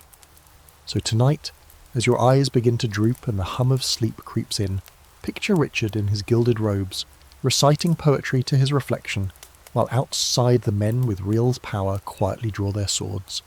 The White Hart banners flutter for a moment longer, then they're taken down. Next, we meet a king who ruled briefly, stammered constantly, and may have been so unremarkable that history had to give him a nickname just so anyone would remember he existed. Coming up, Louis the Stammerer, a king with a short reign and an even shorter list of accomplishments. Now we venture even further back, deeper into the mists of early medieval France, a time when kings were crowned not in glittering cathedrals, but in half-fortified churches surrounded by wary nobles with swords half drawn. And here we find Louis the Stammerer, a man whose reign was so short and so thoroughly beige that historians had to hang a speech impediment around his name just to make him memorable. Louis the Septième of France ruled from 807 to 809, a total of 18 months, and if that feels too brief to do any real damage, well, you clearly haven't met the Carolingians. Born in 846 to Charles the Bald and Ermentrude of Orléans, Louis was the grandson of Charlemagne, which sounds impressive until you realise that by this point, the Carolingian dynasty was more about squabbling over slices of land than building empires. Imagine a kingdom that was once a roaring bonfire and is now mostly embers, with cousins, uncles and brothers blowing on it from every direction hoping it reignites. Louis was one of those guys, only with less breath. From an early age, Louis was seen as gentle, religious, and a bit tentative. The Stammerer label probably wasn't just about his speech, it symbolised a broader reputation. This was a man who hesitated, who deferred, who second-guessed when firmness was needed. In a court full of sharp-tongued bishops and battle-hardened dukes, Louis came across as a nervous choir boy who'd wandered into the war room by accident. Here's your historical fact. Louis was crowned while his father was still alive. That might sound unusual, but it was a Carolingian trick to make the succession smoother. Get the kid crowned, then let the old king keep the keys until death. But when Charles the Bald died in 877, Louis inherited not just the throne, but a kingdom that was already flaking apart like a stale croissant. Viking raids, rebellious nobles, and a fractured administration meant the king needed to act fast and lead hard. Louis, of course, did neither. Instead, he leaned heavily on religious advisors, tiptoed around the nobility, and seemed more interested in moral reform than actual governance. He issued a few pious edicts, tried to improve relations with the church, and made vague gestures toward royal unity. But his real passion, if he had one, was for prayer and caution. While his father had waged wars and played ruthless chess with European politics, Louis's biggest diplomatic move was marrying again, twice in fact, in quick succession, which mostly just complicated the line of succession rather than strengthening any alliances. And here's your quirky fact. Louis is one of the very few kings in history to be known primarily for how he spoke, rather than how he ruled. While some sources suggest his stammer was minor, the nickname stuck so hard that later writers leaned into it, portraying him as timid, withdrawn and awkward in court. Whether or not he actually had a speech disorder, the nickname became a self-fulfilling legacy. Louis the Hesitant, the muted, the soft voice in a loud age. Despite his general ineffectiveness, he wasn't hated, just overlooked. Some of the nobility probably preferred a king who didn't interfere much, who nodded through council meetings and signed whatever parchment was put in front of him. But even that has limits. The kingdom needed leadership, especially with constant threats from the north. The Vikings were still raiding and the internal borders were constantly shifting. A bold monarch might have seized the moment. Louis instead got sick. He died in April 879, possibly of a sudden illness, possibly worsened by stress, poor health, or sheer existential dread. At the time of his death, he was only 33 years old, young by modern standards, but ancient by early medieval ones. He left behind two sons, Louis III and Carloman II, who immediately began squabbling over the kingdom. The country split, predictably, because nothing says strong leadership like a civil war at your funeral. Now, let's talk scholarly debate. Was Louis really the weakling he's remembered as? Or was he simply a man out of time, a quiet thinker stuck in a world that demanded roaring warlords? Some argue that he was more thoughtful and deliberate than people gave him credit for, a king who sought unity through consensus rather than force. But consensus only works when people are willing to listen, and in 9th century France they weren't. The nobles wanted power, the church wanted influence, and the Vikings wanted everything that wasn't nailed down. Against that, Louis's soft-spoken governance collapsed like wet parchment. His legacy is, in a word, slight. He didn't found a dynasty. He didn't win a major battle. He didn't build a monument or inspire a religion.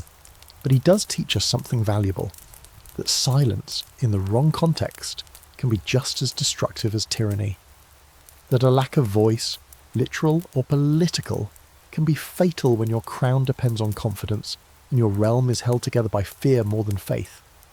So tonight, as you drift towards sleep, imagine a candlelit chapel in a crumbling stone keep. A young king kneels in prayer, his fingers trembling, his voice catching on the opening syllables of a Latin hymn.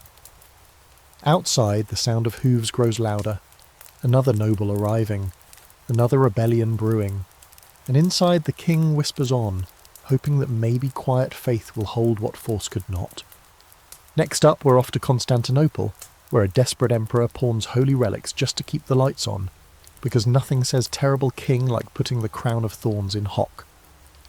Coming up, Baldwin II of Constantinople, the emperor who turned Byzantium into a clearance sale. Now the road leads east, into the smouldering ruins of what was once the jewel of Christian civilization, Byzantium. Only tonight, we're not stepping into the golden age of Justinian or the fierce wisdom of Basil II.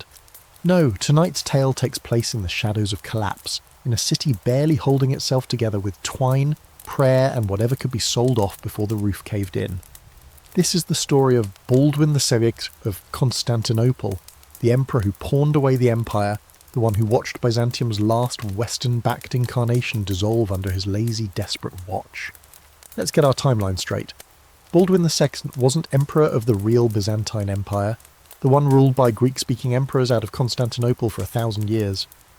He was the last emperor of the Latin Empire, a bizarre little state created in 1204 when Western European crusaders got sidetracked, sacked Constantinople instead of the Holy Land, and installed their own French-speaking monarchy over the stunned remains of the Eastern Roman world.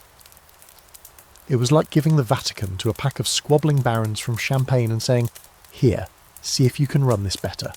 Spoiler, they could not. Baldwin later became emperor in 1208 at the ripe age of 11. That should have been a red flag, but honestly, the Latin Empire was already circling the drain, so maybe no one noticed. He inherited a kingdom that was technically a capital city and a few scraps of territory, surrounded by enemies and constantly on the verge of being recaptured by the very people it had displaced, namely the Byzantine Greeks, who were holed up in Nicaea and just biding their time. Here's your historical fact. Baldwin spent more time not in Constantinople than he did ruling from it. He was a full-time traveller, beggar and letter writer, touring Western Europe like a medieval Kickstarter campaign asking kings, popes and nobles for money, troops, and basically anything that would keep the lights on back in the imperial palace. At one point he sent his son Philip to live in Venice, not for education or diplomacy, but as a collateral hostage for a loan. That's right, Baldwin literally pawned his child. But why stop at that? When money ran low, Baldwin began selling the crown jewels. And not just royal trinkets, he auctioned off religious relics considered among the holiest in all of Christendom. The most infamous was the crown of thorns, which Baldwin sold to King Louis IX of France in 1238. Yes, that crown of thorns, the one Jesus supposedly wore during the crucifixion. One day it was stored in the Church of Constantinople. The next, it was packed in straw and shipped to Paris with a receipt. And while France built Sainte-Chapelle to house their new relic, Baldwin returned to his collapsing empire with a few coins and a lot of false hope. Here's your quirky fact. Baldwin was so desperate to inspire confidence in his finances that he once minted coins with fake gold. Literally coins that were painted to look valuable, but chipped and tarnished within weeks of circulation. Even in a time where coin fraud was common, this was shockingly bold and deeply stupid. It sent the message loud and clear. The emperor is broke and bluffing. Back in Constantinople, things weren't much better. The city had never fully recovered from the 1204 sack. Churches were looted, aqueducts barely worked, and entire neighbourhoods were depopulated. The Byzantine Greeks saw the Latin rulers as clueless foreign occupiers, and they weren't wrong. Baldwin didn't speak Greek, didn't understand the customs, and surrounded himself with Western knights who treated the empire like a seasonal timeshare. Governance was spotty, corruption flourished, and military defences were laughable. In 1261, after years of waiting, the Greeks made their move. Under the command of Michael VIII Palaiologos, Byzantine forces launched a surprise night assault on Constantinople while Baldwin's forces were away. The city fell with barely a fight.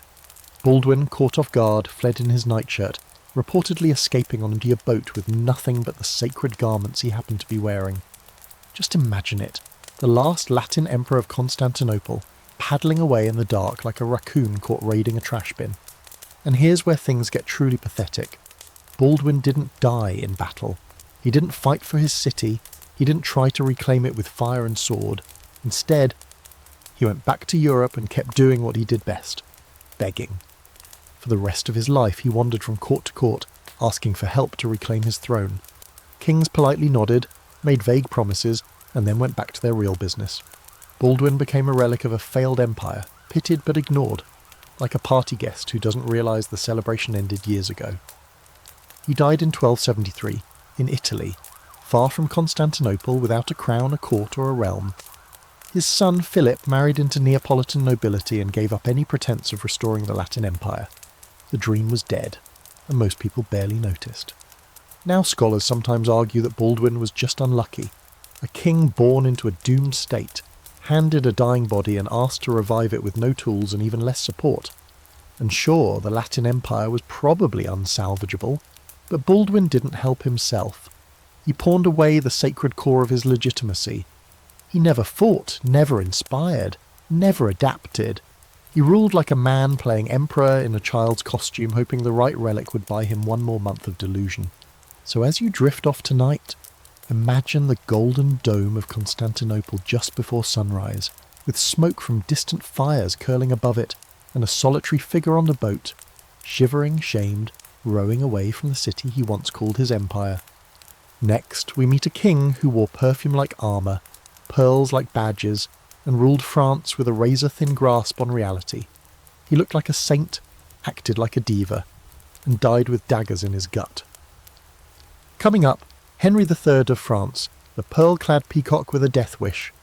Now we turn the velvet curtain on a different kind of terrible king, not the warmongering tyrant or the brooding incompetent, but the exquisitely dressed disaster whose reign feels like a Shakespearean play performed entirely in candlelight and paranoia. This is the story of Henry III of France, the monarch who perfumed himself daily, wore pearl earrings like war medals, and governed his kingdom with the political tact of a teenager trying to break up a friend group. If ever there was a king who mistook aesthetic for leadership, Henry III is your man. Elegant? Absolutely. Effective? Not even close.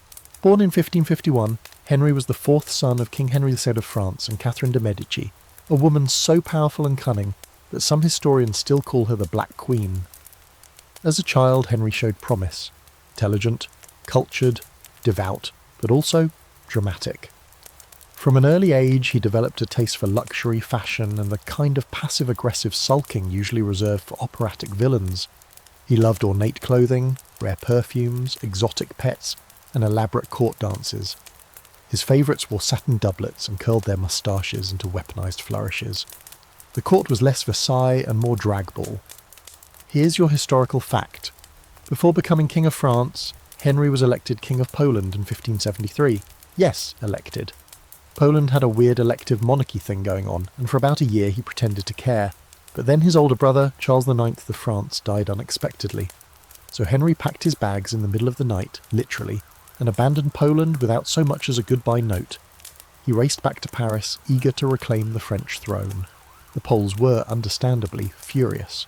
To this day, he's still one of the most comically absent monarchs in Polish history. Back in France, Henry inherited a country that was already falling apart. The wars of religion, brutal conflicts between Catholics and Huguenots, French Protestants, had been raging for over a decade. His predecessors had tried alternating between tolerance and massacre. Henry, ever the crowd-pleaser, tried both at once. He flirted with religious peace one day, then ordered assassinations the next. His policies were often contradictory, overly influenced by whoever had his ear at the moment, and soaked in paranoia. Now here's your quirky fact. Henry III popularised the use of mignons at court, young male favourites known for their flashy clothes, pretty faces and sharp tongues.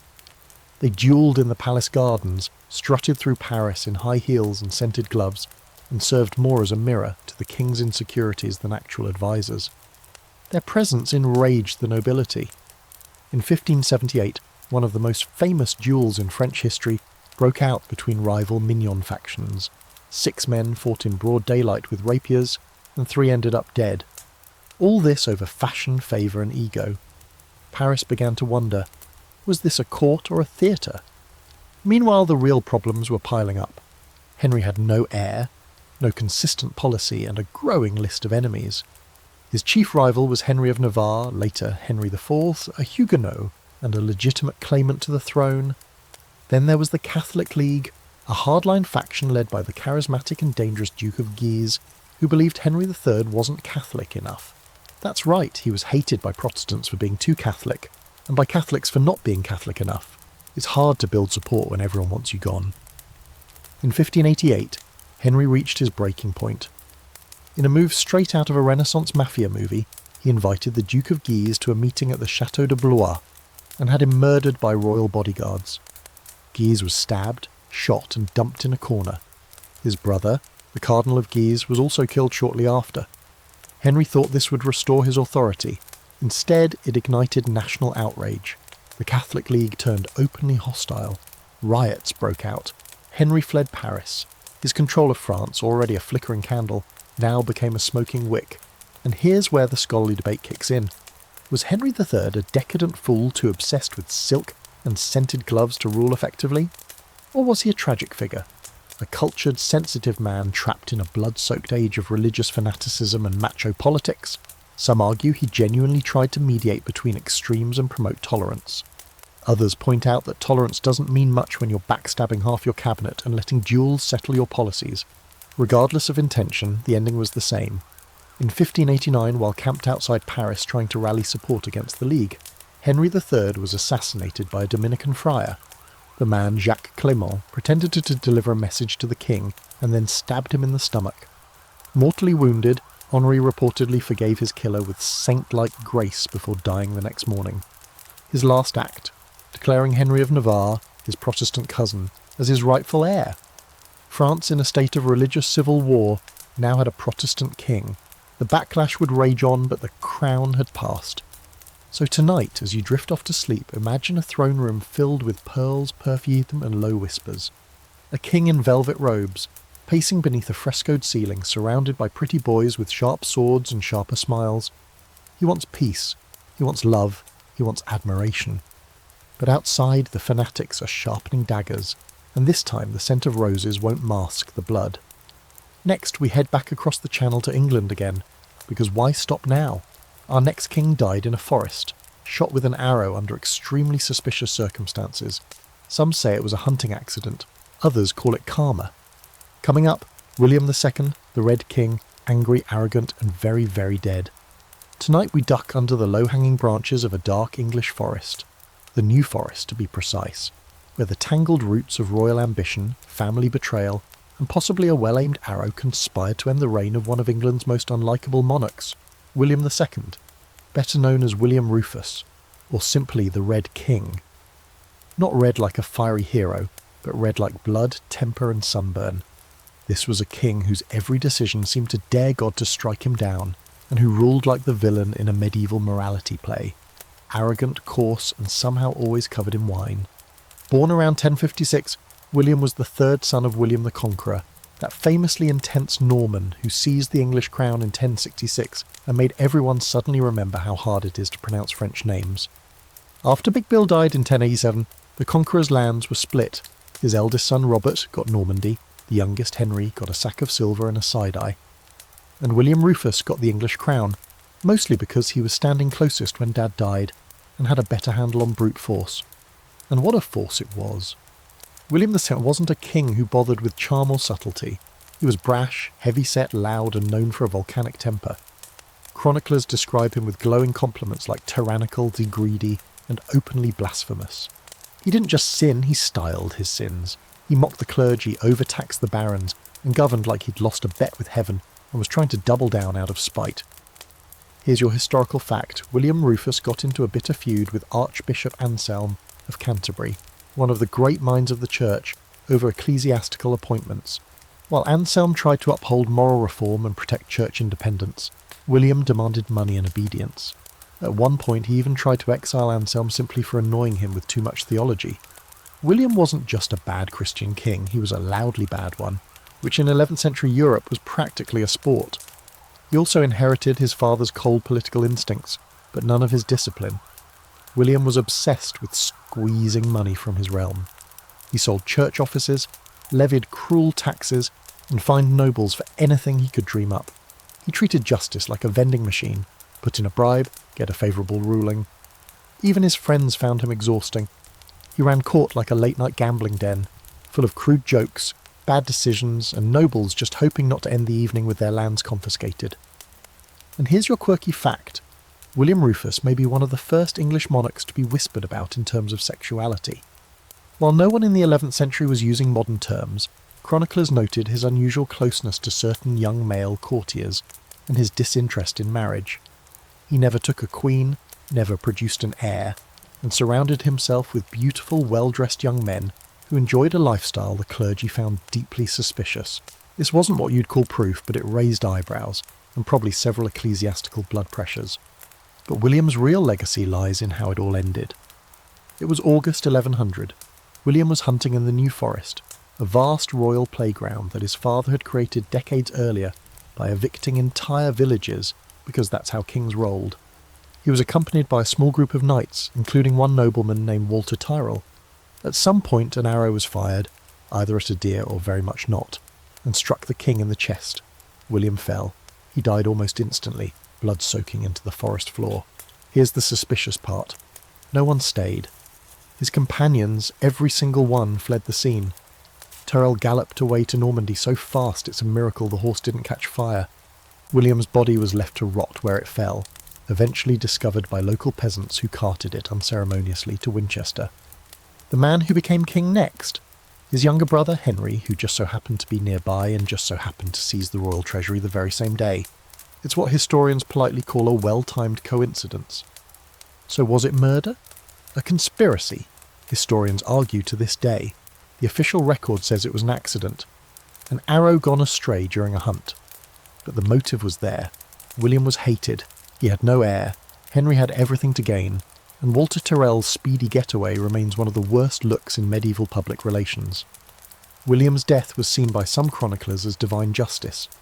The forest where he died had once belonged to villagers who were cast out for royal sport. Even William's own relatives believed the place was cursed. His father's creation had swallowed his son. The moral wrote itself. But for all his flaws, William Rufus had one last moment of terrible glory. His death marked the end of a certain kind of king, a loud, vicious, pagan-leaning monarch who ruled by intimidation and sarcasm. He left no legacy, no dynasty, just a kingdom shocked into remembering that even kings can fall, especially when they're standing in the wrong forest at the wrong time.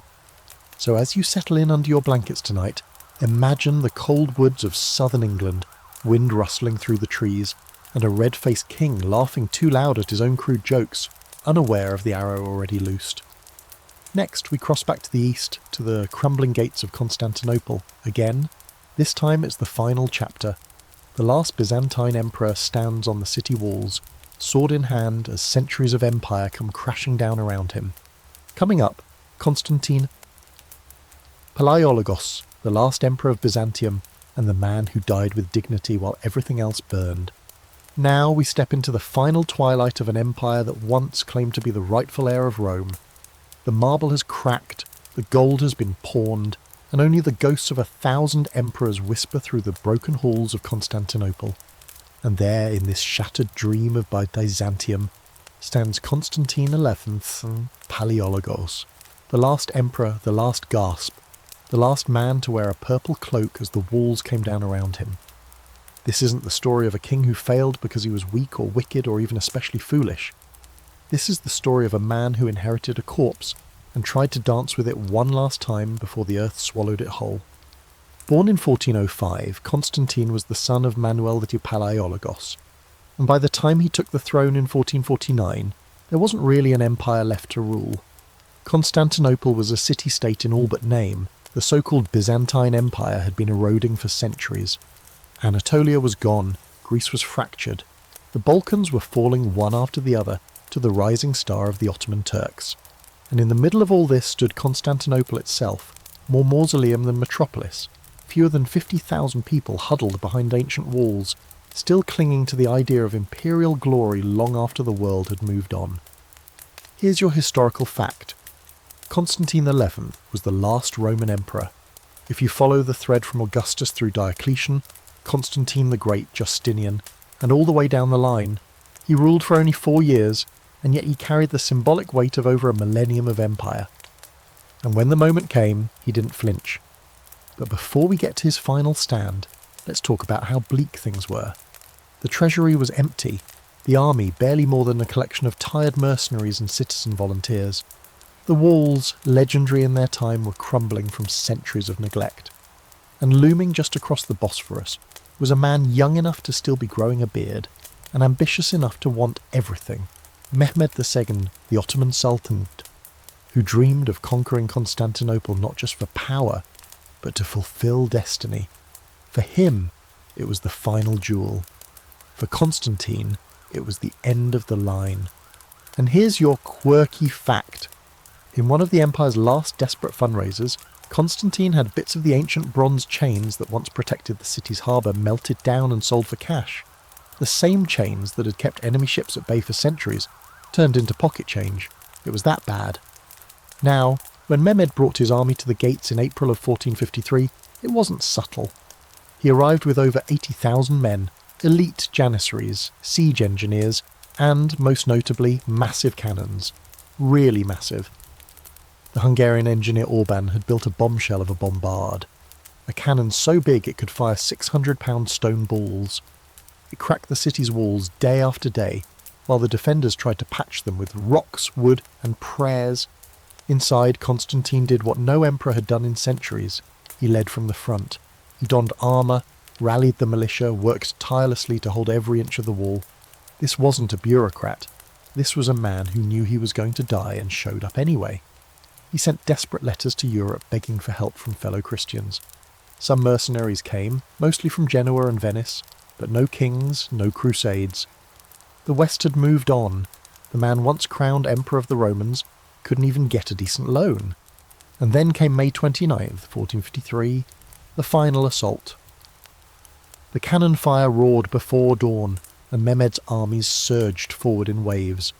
Constantine fought in the melee, sword drawn, reportedly throwing off his imperial regalia so he could die as a soldier, not a symbol. His body was never definitively found, but stories say the Ottomans discovered him later, dead among the last defenders, surrounded by broken shields and broken dreams. And here's where historians start arguing. Was Constantine XI a tragic hero, bravely defending a doomed legacy? Or was he a romantic fool, clinging to titles and illusions long past their expiration date?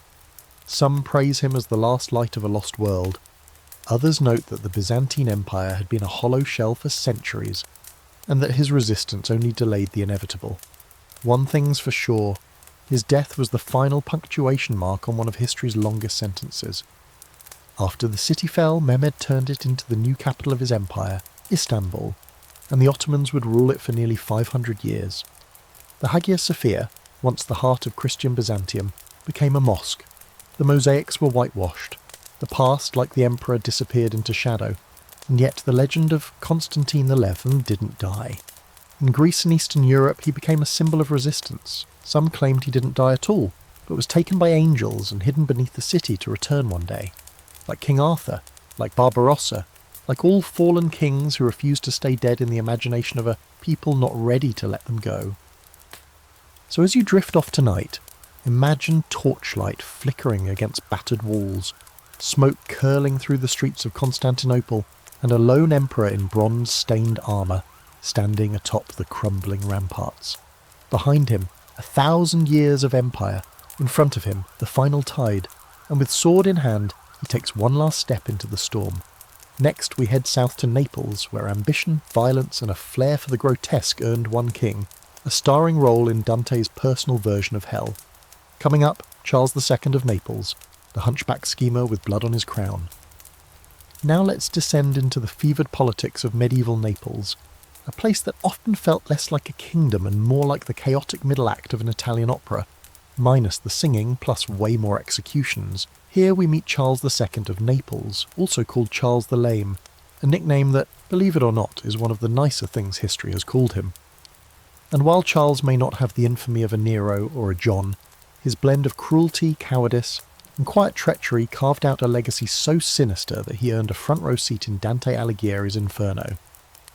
That's right, Dante, medieval Italy's resident insult machine, literally wrote Charles into hell. Charles was born in 1254, son of Charles I of Anjou, the French-born king who seized the throne of Naples with papal blessing and a frankly offensive level of ambition.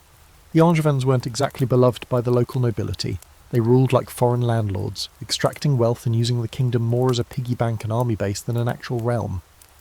Young Charles II inherited that same contempt for his people, along with a tendency to make terrible decisions with extraordinary confidence. Here's your historical fact. Charles became King of Naples in 1285 after his father's death, but at the time he was literally in captivity. That's right, he was sitting in an Aragonese prison in Sicily after being captured during the War of the Sicilian Vespers, a brutal rebellion that saw the Sicilian population rise up against the Angevins in 1282. His capture was a major blow to his family's prestige, and it didn't help that Charles spent the next several years negotiating his release, while his kingdom rotted under bad regents and worse warlords. Charles was eventually freed in 1288, but only after signing humiliating treaties and sending 3 of his own sons as hostages. It's not exactly the kind of triumphant return you expect from a king, and once back on the throne, Charles ruled with all the warmth and wisdom of a tax collector who's just found a new category of peasants to exploit. He taxed the poor into oblivion, sold noble titles like raffle prizes, and played favourites with a petty cruelty that made enemies out of nearly everyone, including the Pope who had originally backed his dynasty. And here's your quirky fact. Charles was deeply obsessed with relics, holy body parts, scraps of cloth, alleged splinters from the true cross. He collected them the way some people collect stamps. He even commissioned entire processions just to show off his growing stash. And while that might sound like religious devotion, in Charles's case it often seemed more like superstition, dressed in silk. He believed these relics gave him divine protection, which is ironic considering how many people were actively trying to kill him. What made Charles terrible rather than just unpleasant was his talent for dragging everyone around him into a swamp of corruption and pointless war. He failed to retake Sicily. He failed to reconcile with the nobility. He failed to secure a peaceful succession. In fact, every time Charles seemed on the verge of stabilising Naples, he would do something uniquely stupid, like sending troops to support a papal war that had nothing to do with his kingdom, or imprisoning nobles who voiced even mild criticism. He was also suspicious to the point of paranoia. Toward the end of his reign, he became convinced that plots were everywhere. He arrested and tortured dozens of people, many of them innocent, based on rumours and dreams. The prisons of Naples swelled with minor clerks and merchants who had once looked at him the wrong way during a banquet. Even his allies began to flinch every time he spoke. Now here's where Dante comes in.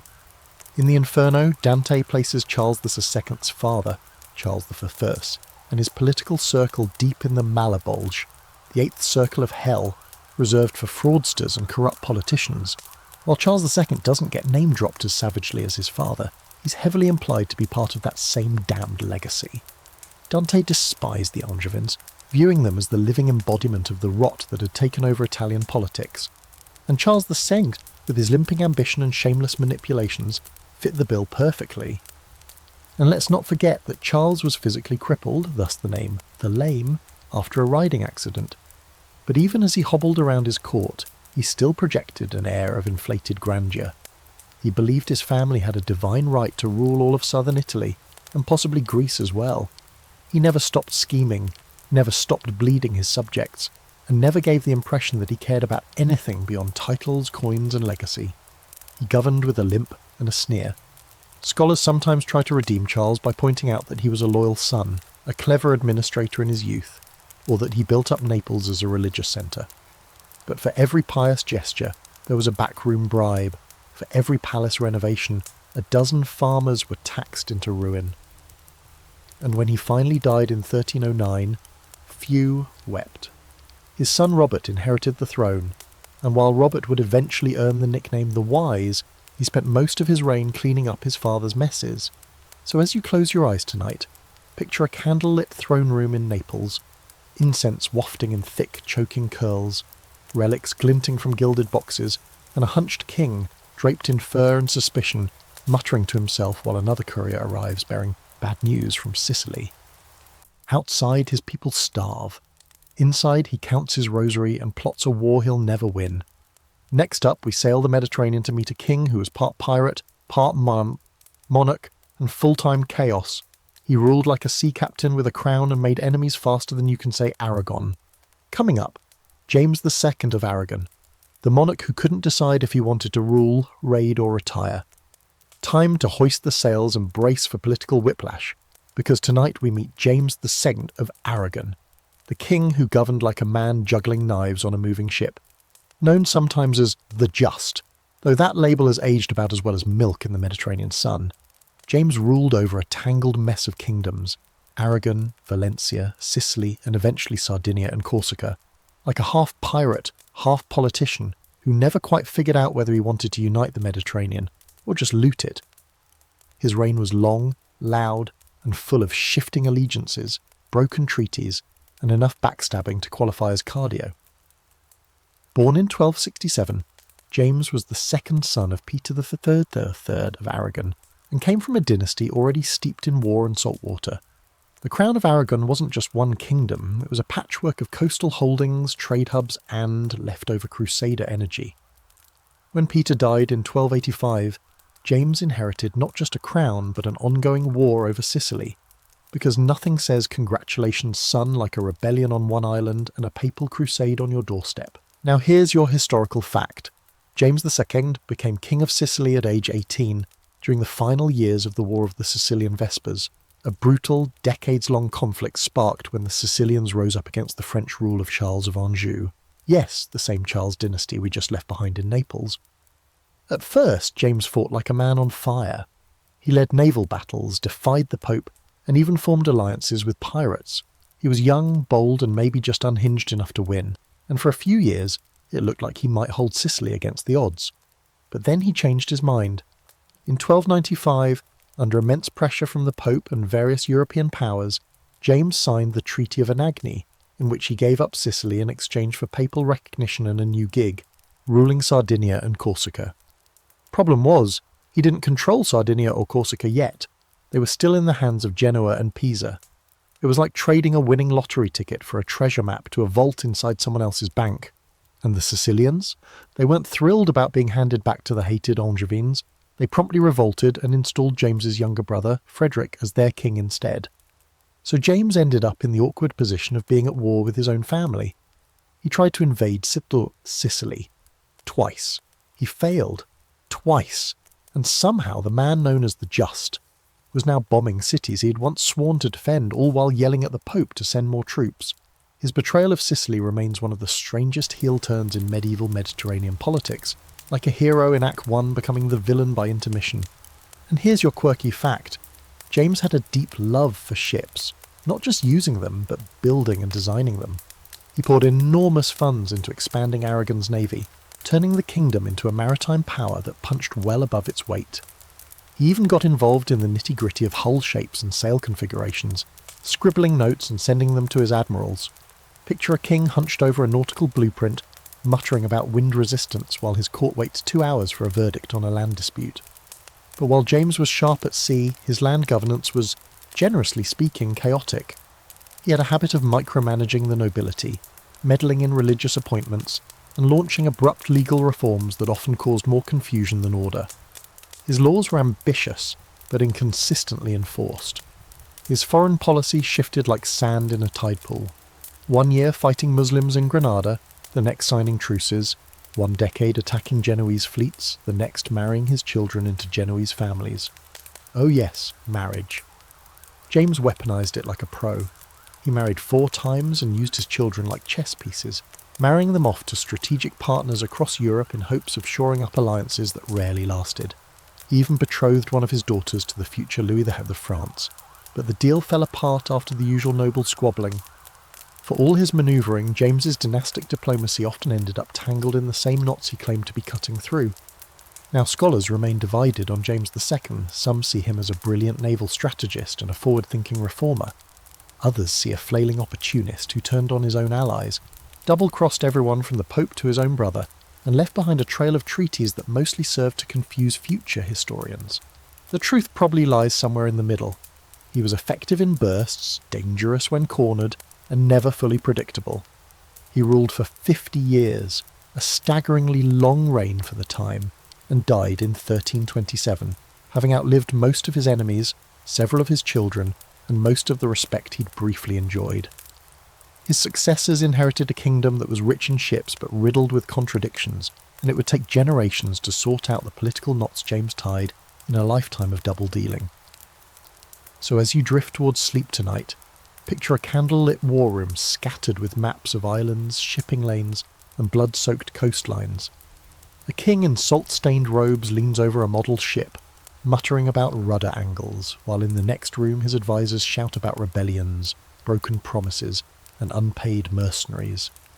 The sea roars in the distance. The ships are ready. But where they're going next, even James doesn't know.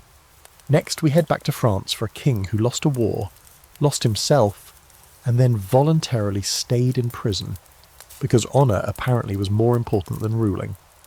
Coming up, John II of France, the only medieval king to lose his crown and then politely ask for it back. Now we return to the ever-turbulent stage of medieval France, where kings rise, fall, and sometimes get captured so badly they voluntarily return to prison, just to save face. Enter John II of France, also known as John the Good, though after a few minutes of looking at how things went under his reign, you'll wonder if the nickname was more sarcastic than sincere. John ruled from 1350 to 1364, right smack in the bloody middle of the 100 Years' War, a time when being King of France was less about ruling and more about surviving long enough to die of natural causes. Spoiler, John did not help his case. John came to the throne after the death of his father, Philip VI, who had just fumbled the opening act of the 100 Years' War with the clumsy combo of bad strategy and worse luck. So when John took the crown, the French nobility was hoping for a fresh start. What they got was a monarch who wore shiny armour, made dramatic proclamations, and somehow managed to lose battles, money, and public confidence faster than you can say Bordeaux. Here's your historical fact. John II's most infamous moment came at the Battle of Poitiers in 1356, where he led a massive French army against a much smaller English force led by Edward, the Black Prince, son of Edward III of England. John's army vastly outnumbered the English, but due to poor planning, overconfidence, and the classic mistake of charging heavy cavalry straight into longbow fire, the French were utterly annihilated.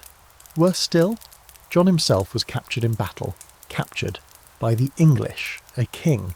And it wasn't a quick in-and-out situation. John was taken to England and held a prisoner for 4 years, during which he was wined, dined, and occasionally paraded around like a royal trophy. He was treated with the respect due to his title, because ransom was the goal, but make no mistake, John's capture was a national humiliation. The French government tried to carry on without him, but chaos reigned. The Dauphin, his son, the future Charles V, tried to keep the country afloat, while angry nobles and starving peasants fumed over the enormous cost of the king's release. Which brings us to your quirky fact. In 1360, after endless negotiations, John was finally ransomed for the absolutely obscene sum of 3 million écus. That's a number so large it could have bought every French noble a castle and still covered the cost of a decent plague response. But here's the kicker. France didn't have the money, so they made payments in instalments and sent hostages to England to guarantee the balance. Think sons of nobles, relatives of the king, important people. including for a time John's own son Louis. Now here comes the part that truly cements John's place in our terrible King's Hall of Fame. Louis, one of the royal hostages, escaped from English custody in 1363 and fled back to France. You'd think that John, finally free and back in charge, would just move on, but instead, brace yourself, he declared that since his son had broken the terms of the ransom, he would return to England, voluntarily. That's right. John II, King of France, chose to go back to prison. He framed it as a matter of honour, of chivalry, of kingly dignity. But in practice, it was like walking back into the dungeon with a polite bow and saying, "Excuse me, I believe I still owe you some time." Even his own nobles were like, "What? No. You're the king, you don't have to do that." But John was already on his way.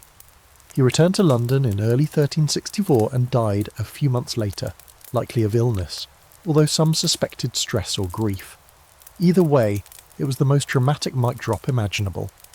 He left behind a broken treasury, a fractured nobility, and a war with England that was still far from over. His son Charles would eventually do a much better job as king, but not before having to navigate the massive hole his father left, financially, militarily, and emotionally. Scholars still debate what to make of John. Was he honourable to a fault or just catastrophically naive? Some admire his chivalric code, pointing to his sense of justice and personal sacrifice. Others argue that kings don't get to play knight-errant when the kingdom's on fire. Honour is nice, sure, but what France needed was a strong ruler, not a noble martyr. And let's not forget the political mess that came with his reign. In addition to losing Poitiers and half the treasury, John also had a nasty habit of ignoring his advisors, getting tangled in unnecessary feuds, and promoting favourites who drained the government dry. His court was lavish, his wars expensive, and his ability to see the bigger picture almost non-existent. His personal style may have been regal, but his policy instincts were borderline catastrophic.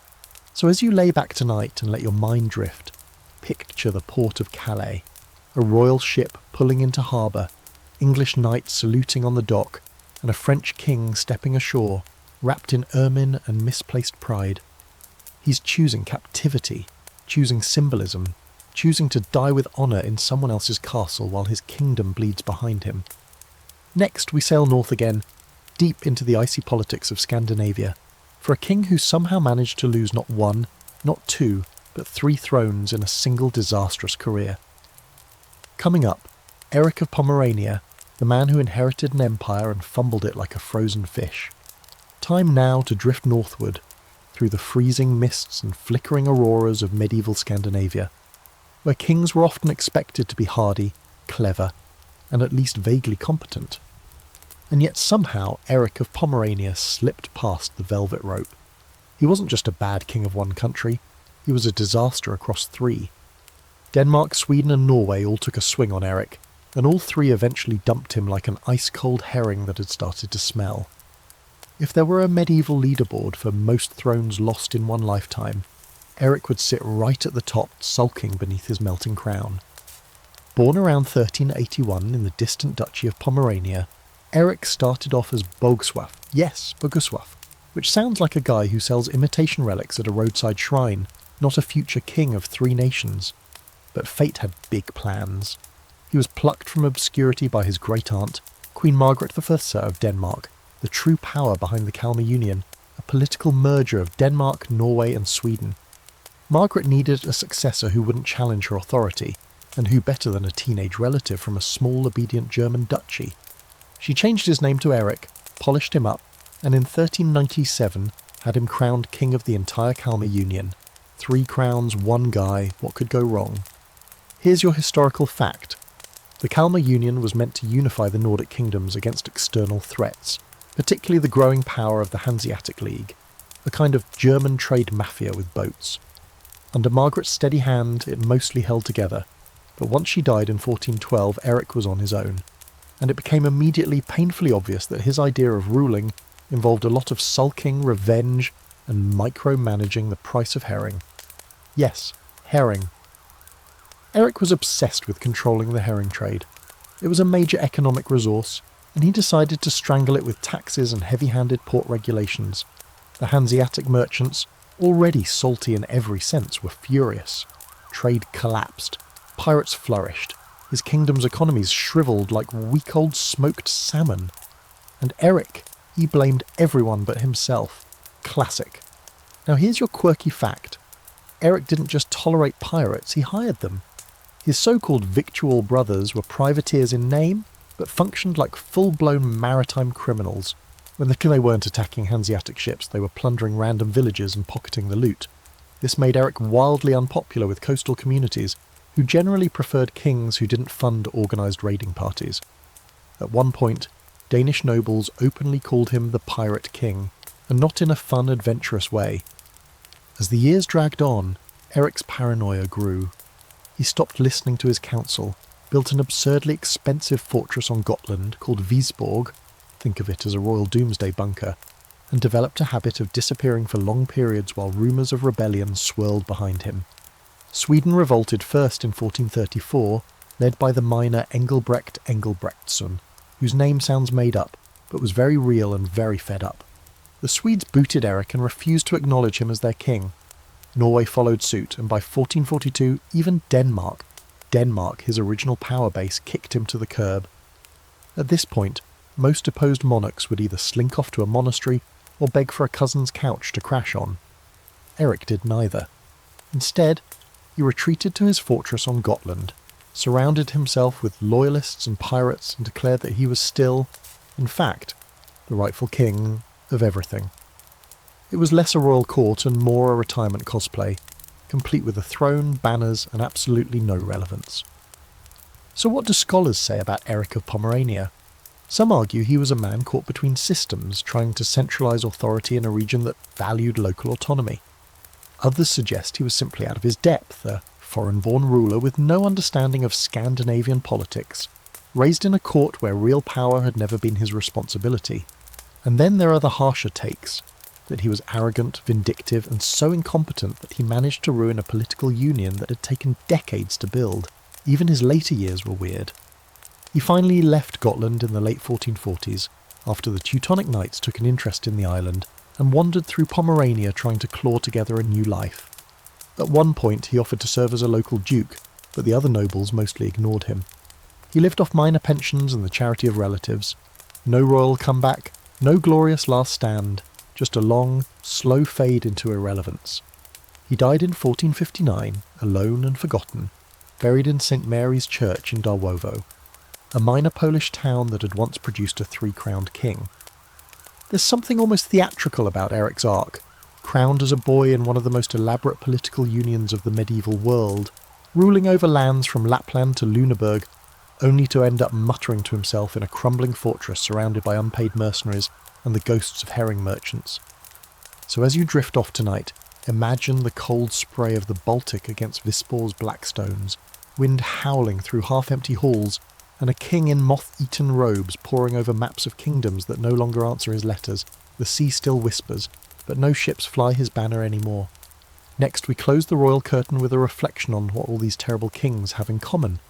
Bad luck, bad blood, or maybe the throne just breaks whoever sits on it.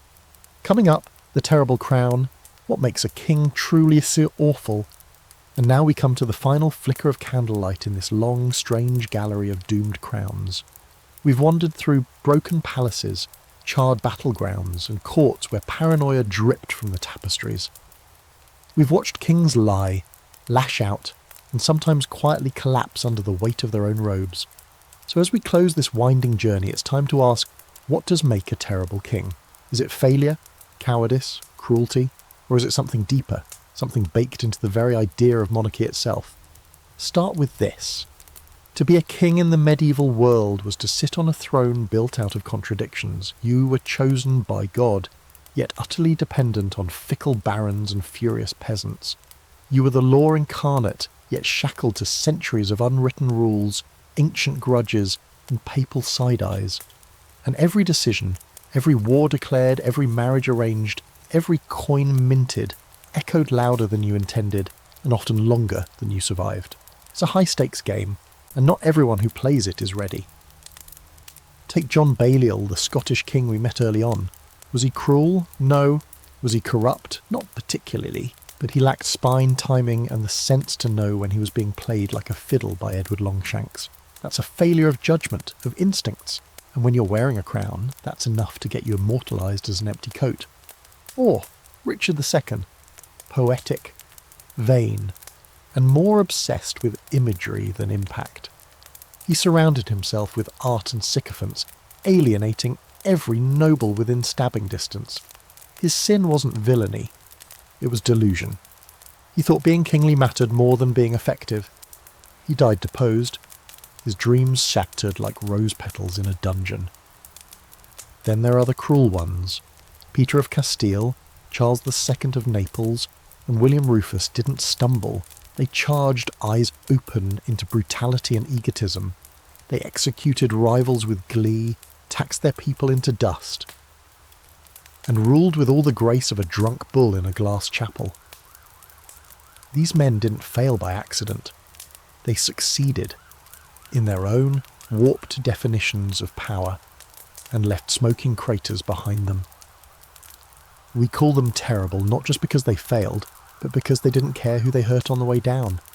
Some kings were simply outmatched by history. Constantine XI of Byzantium may have been valiant, but he was playing the role of emperor in a city already eaten alive by entropy. His story isn't about personal failure. His kingdom was a sandcastle against the tide. Likewise, Baldwin II of Constantinople ruled a paper empire, more myth than monarchy. His desperation wasn't unusual. His error was in believing the illusion of power was enough to protect it. Then you've got the tragicomic entries. Louis the Stammerer, Eric of Pomerania, Henry III of France, men who in another timeline might have made decent mid-tier nobles or minor bishops.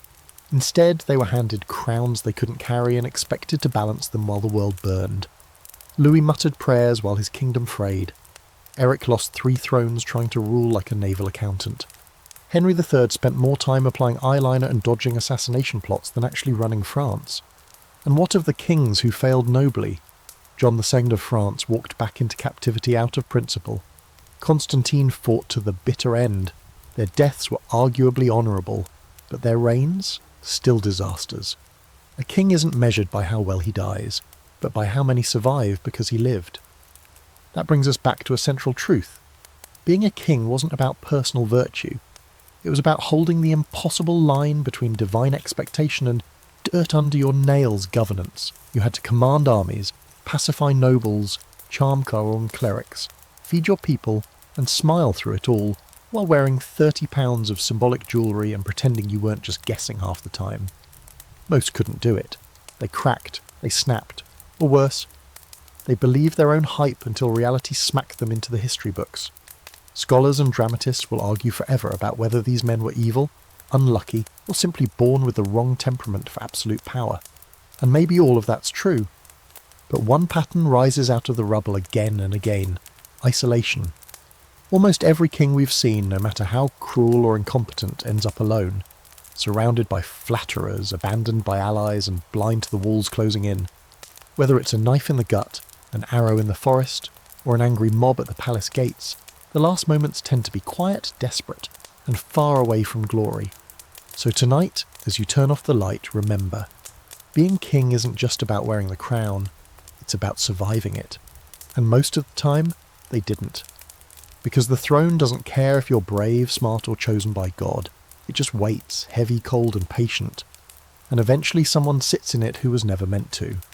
That's when the story begins, and just like that, we've reached the end of our journey through the most terrible kings in medieval history.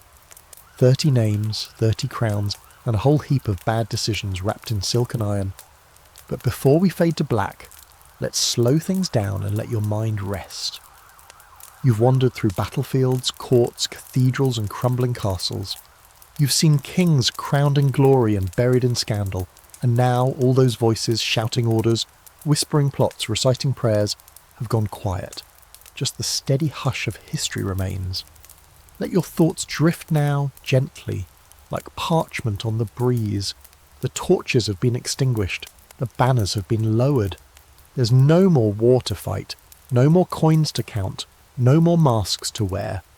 You're walking down a stone corridor barefoot, the air cool against your skin.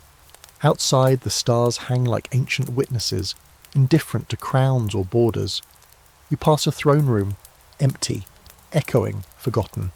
A crown sits alone on the dais, gathering dust. No king dares touch it now. Your breath slows. Your pulse softens.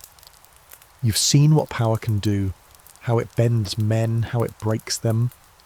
And now, all that's left is peace. Not royal peace, not political peace. Real peace. The kind that hums in your chest when the world fades and sleep rises to greet you. So breathe in, exhale. You're not a king, you don't have to be.